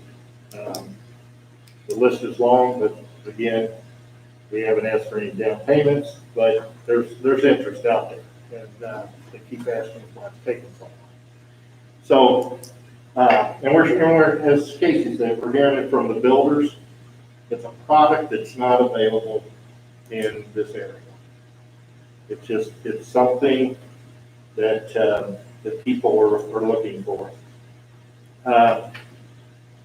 Yes, you heard that we're in the range of 1.7. Carl, we're still trying to define, because when you go through a PUD, the city manager has got issues that he's talking to us about, which could change that number if our infrastructure was increased. So we're working on that. You look down through my notes here. Report type. On your question about the stories, a lot of it is cathedral type. It's just people are looking for that extra space, a 9-foot ceiling, and that. So that's why you see some of them. The one that the townhome that is located by Indiana 1, that has a garage on the lower level and then living above. And just to give you that square footage wise, livable square footage, I'm not counting the garage. We're looking at 1,200 to 25, and some people might be able to stretch out to 3,000 square feet. I don't know why somebody, empty nester, would want that much home, but we have to prepare for it because we don't know what the request is going to be. But most of them are geared for the empty nester. But looking at the report, it said soccer moms, and we'll be looking forward to it. So that's why you see that we've got this. As far as this project, there's several of them around in the area over in Ohio. In fact, they've got 4 different products, and they're filling up. It's kind of the court with the courtyard and the green space. It's very inviting, and I would say it's probably a community that is a little more laid back than that. Let's see. Mark, did you have anything else before we go off on buses? Good. Alex? Yeah. Regina has a question. Question for No, go ahead, Regina. The plot of land that you have owned here is all, of course, in the corporate limits of Greendale. Are you landlocked? In other words, if you go across the creek or you go down towards 1, does that get you into the township limits? If you travel north on 1, you would be outside of Greendale if you get to the property. So where you see at the top there, that line going across, that's Greendale's corporate line. Okay, so are you looking to expand this development, or is this it? At this time, in order, the driving force behind the bridge would be a need for some type of bypass, some way to connect 50 to 1, and then 1 to Brighton, in an approved highway type of situation. The bridge was a thought in the beginning, but after some research, it's going to take a global approach to it in order for that to happen. Anybody else have any questions? Let Casey wrap up. I do, if you don't mind, and I'll know who can answer this. So where the entrance is of the road right there, is there any, like, I'm worried about safety for the buses and that. So up from there, heading towards East Central, I guess. Is there any big bends or anything, like any hidden? Slight bends, because that's where the boy from East Central passed, just right here on Route 1. Just, what was that, a year ago? Where's Georgetown Road at? Right here. This. Has there been any That talk? entrance is directly across from Georgetown. Okay, so has there been any talk of maybe, and I guess that'd have to be a state level, but them to do anything there? I mean, because then now you can have two. Here's what we've done there. We hired a traffic engineer. He turned in his report to NDOT once they got back up and running after they shut down. They've come back for some corrections, small corrections. What his report says is, it says that there needs to be width added for the northbound traffic to turn left into the property. So where you see the lane that's added to turn in Georgetown, Right. there'll be a lane added to turn down into the property. So a center turn lane? Yes. Center turn lane. So it'll separate the turn traffic.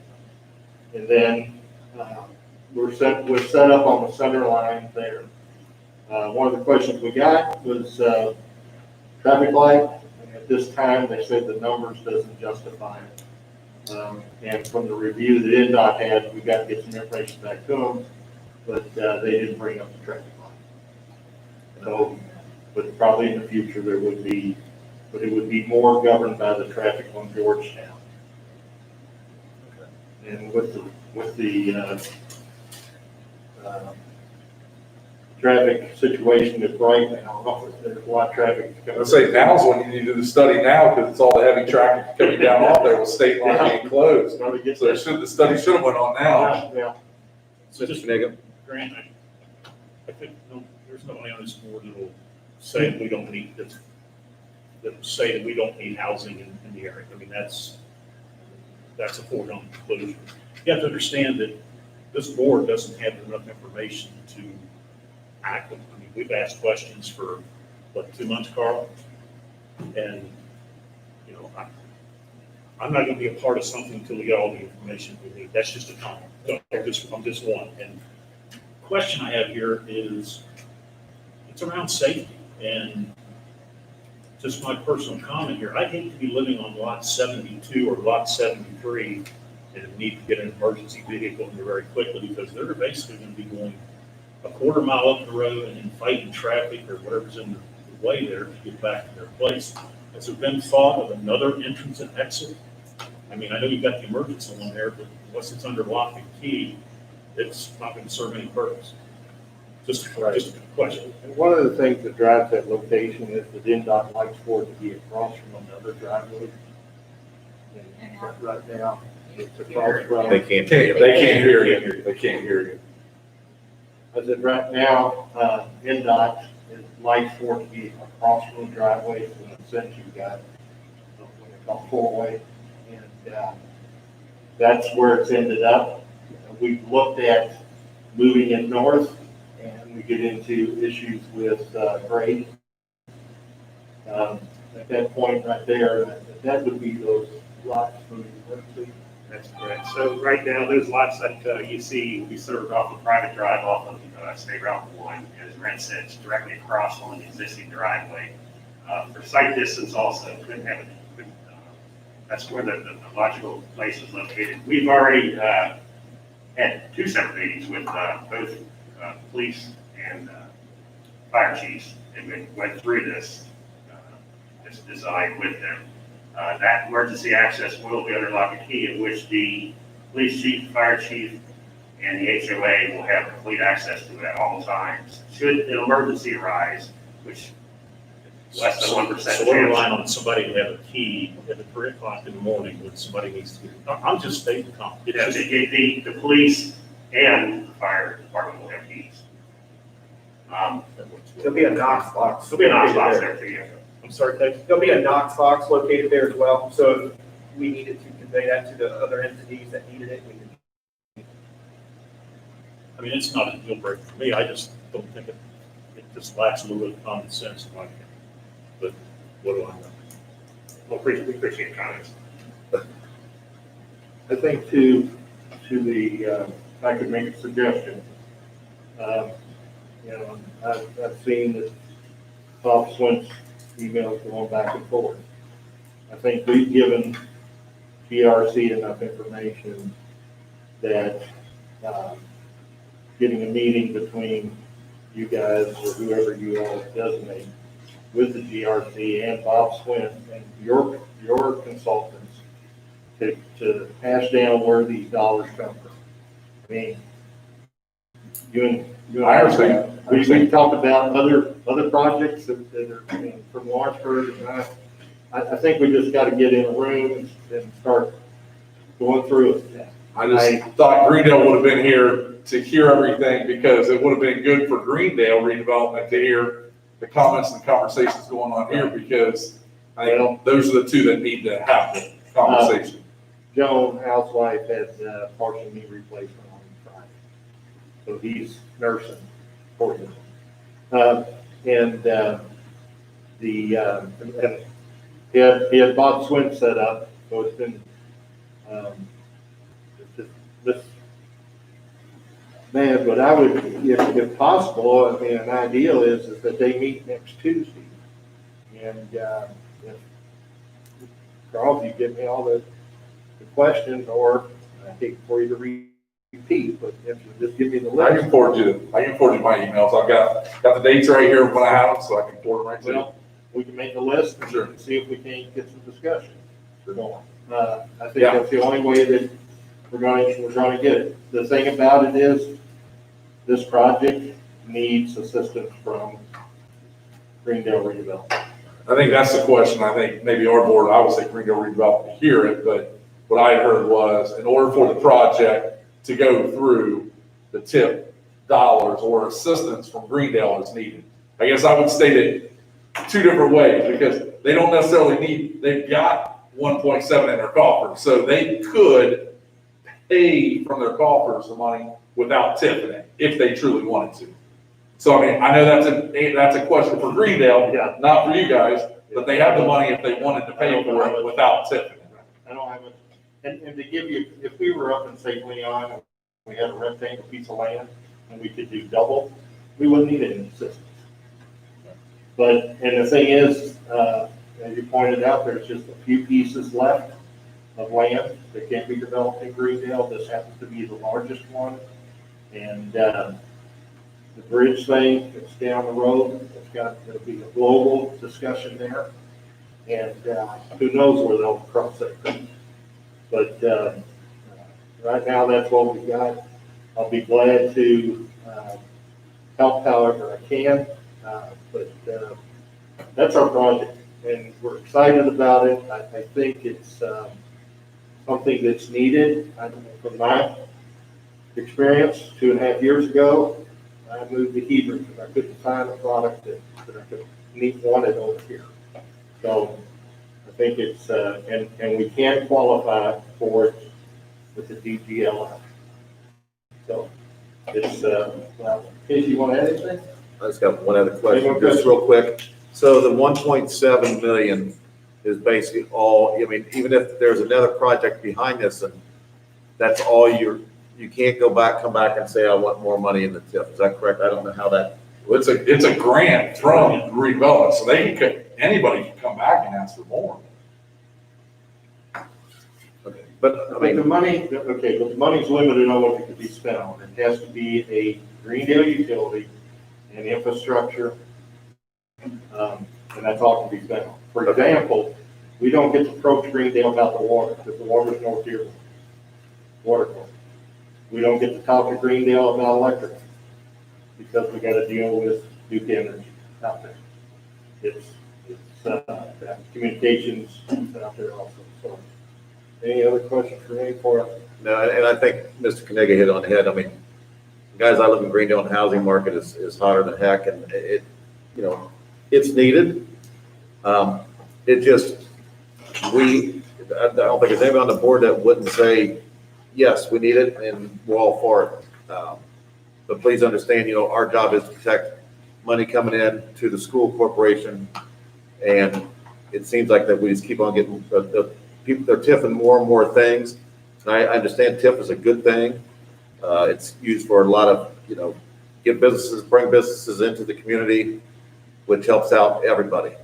It is a great thing. But with that being said, you know, when you start getting into residential compared to commercial, because all of a sudden they went to, we're going to start doing personal property tipping, you know, it's just like what's next and when's the bleeding going to stop? That's our biggest concern. And that's not with you guys. That's something between the discussion with us and Greendale.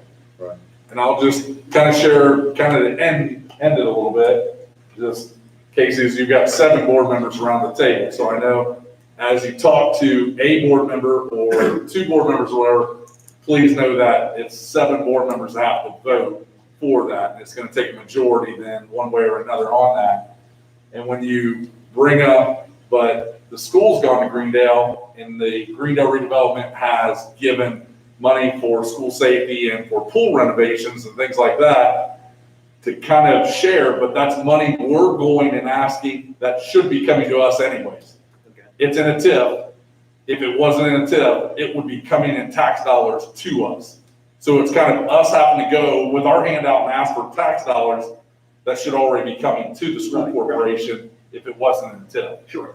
So to say, well, but Greendale's giving you money, they're giving us money, but they're giving us money that we technically should have been getting if it wasn't in the TIF. I understand it. I understand it completely, Carl. So, yeah.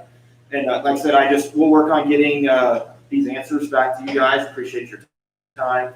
And like I said, the cost of infrastructure, as you guys all know with the renovation here, it's not getting any cheaper. And that's why part of the housing market is stagnant, because you can't build for what you used to be able to build for. So, but like I said, look forward to trying to work this out, and we'll be back in touch, okay? Good. Thank you, guys. Thanks a lot. Thank you. Thanks. All right. Next, citizen participation. Anybody in the audience want to approach the podium? And if you do, please state your name and what you want to talk about. All right. Carl, you got anything on the? I do not see any comments or questions on there. But can you just double check for me, Lucas? But I don't see anything in the chat box. So. All right. Next be superintendent comments, Mr. Gailey. I'm just going to kind of keep it brief and say, like, again, as I said at the beginning, just commend our staff on the return to school. I do want to share, as I shared out with the board and all of our staff today, we did have our first positive student case today. We worked with the Dearborn County Health Department. We did our contact tracing, contacted all families that were called direct contacts, which would be within 6 feet for 15 minutes or more at a time. So we contacted all those families. Those students are quarantining as we speak for 14 days per our policy and per the county guidelines as well, and moving forward with that. So I believe it was addressed well. I want to thank our nurses, administrators working with us to be able to address that in a pretty quick and efficient way today. Great. Is that all you got? I'm going to keep it short tonight. Wow, that is awesome. Okay, next, board comments. I did, if you want, would you like to hear from each principal? Any comments from them? You're welcome. They may have just, if you want to say keep 3 comments or something about the beginning of the school year. All right. Ms. Herbert, let's start with you so I see your smiling face there.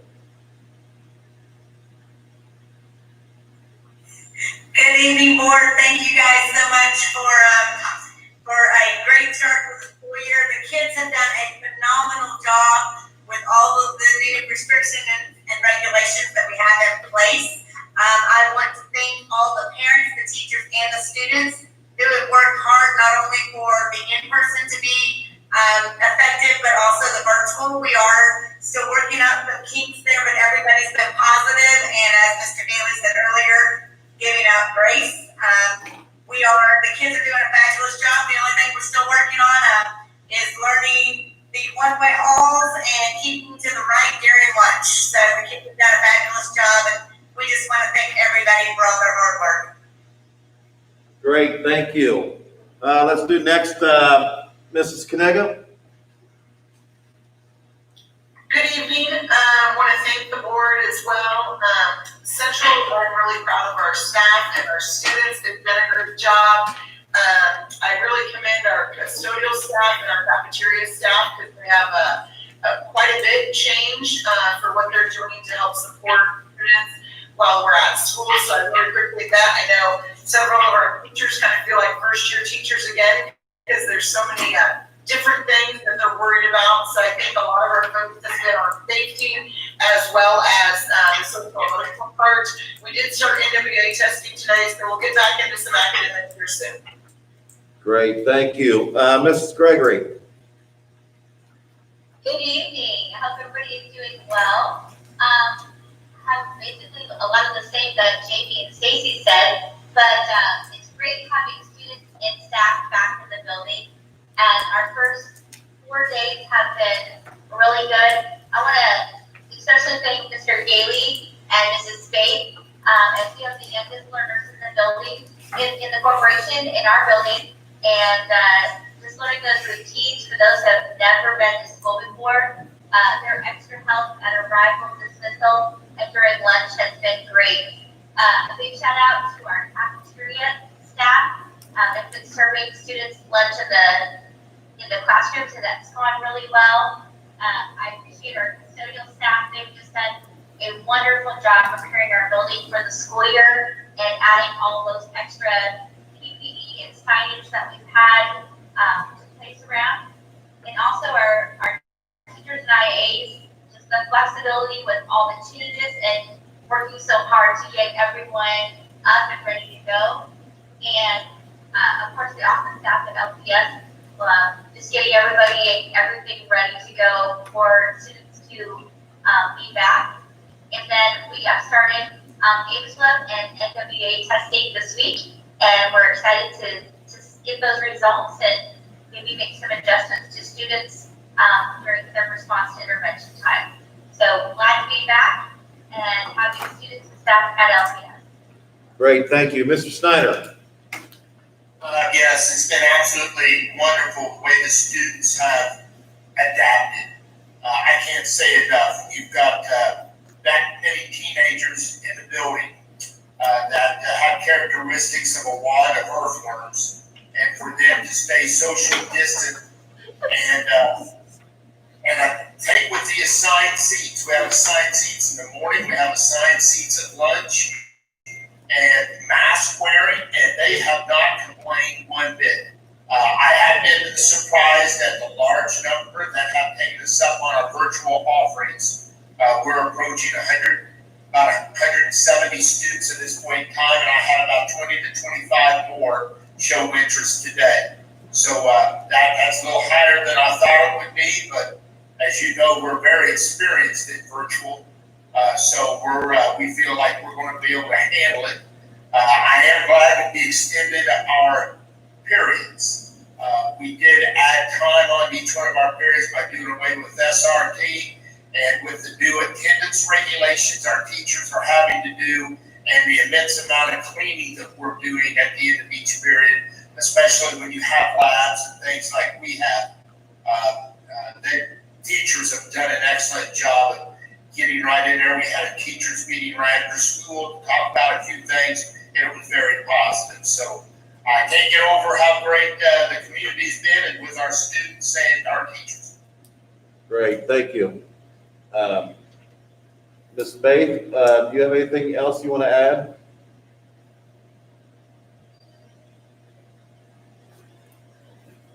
I don't have sorry, I was just tucking someone into bed this evening. I feel honored and proud to work at Lawrenceburg Schools. Our staff has done an amazing job. Our administrative team is top notch. And you know what, our students are doing great and they're being supported by also parents at home. So I think if we can just keep safely getting additional days under our belt, that's gonna be wonderful. Thank you. All right, board comments. Let's start with our student rep. Can I maybe make her last name? I want to make her. Just wanted to remind. Never mind. Just Mr. wanted to Gilly remind wants me to go ahead and start off with, Ms. Lorton. I got it written down here. I was ahead of schedule. Ms. Lorton? Hi, guys. Hi. My name is Ashton, and I'm the student body president at LHS this year. I'm super excited to be able to represent all of my peers. It's a great honor. So student council hasn't really gotten a chance to start up yet this year. We typically have a summer meeting, but we wanted to make sure we were meeting safely with the COVID guidelines, so we decided to do away with that this year. And our first meeting will be this Wednesday at 7 a.m. in the auditorium. You guys are more than welcome to come. We would love to see you guys there. If you guys have any input you want to put in, we'd love to hear it. So to kind of start out what we have been doing though, the IASC, which is the Indiana Association of Student Councils, usually does a summer camp. And this year they decided to do it virtually. We had myself and Kate Brayton attend that as campers. And then we also had May Crosby. She was what we call a June C. She was the junior counselor for the elementary level students. And then our sponsor, Carmen Luss, was an adult counselor for the high school level. So we got a ton of new ideas for that we're really excited about. We were very happy to be able to host the incoming freshmen for freshman orientation. We weren't sure if we were going to get to do that or not, but we got to see all their smiling faces. It was very nice. And the next thing on our list will be homecoming and freshman elections. So we are topics of discussion for Wednesday. That's really all I have. Thank you, guys. Thank you and welcome. All right, next, Ms. Rybold. Well, it is great to be here. I was very nervous. Couldn't wait to hear results from Wednesday, and just couldn't be prouder of the job that Carl Gailey has done in leading the school system. I mean, we are just so appreciative and so lucky to have you. Thanks, Carl, for all that you do. We don't say that enough. But our school leaders, all the workers, custodians, the school lunch ladies, as my husband calls them, and gals and guys, just right down to everybody. And last but not least, our students, just so appreciate the efforts that everyone has made so that we can get all the students back into school and virtually learning. Great. Mr. Johnson? Ditto to Regina. All right. Mr. Kaniga? Thank you to all the presenters, the staff, administration, students, and everybody on a good start. Also like to wish Ms. Canfield, Ms. Thompson, happy retirement. That's all. And welcome, Ashton. All right. Ms. Nance? It's just exciting seeing the school buses rolling. It's good news. Mr. Miller? No comment at this time. All right. Mr. Jansen? Basically, same thing as Regina, that, you know, everyone's incorporated. They have 2 kids incorporated. So I asked them how full man, these are stay good and play. So good job, everybody. All right. And I'll end it, did it or whatever they said in the whole group, and that's all I got for tonight. Tonight, meeting's adjourned. Thanks, everyone. Thank you. Thank you to everybody online for joining us. Thanks, guys. Thanks, admin. Thanks. Have a great night.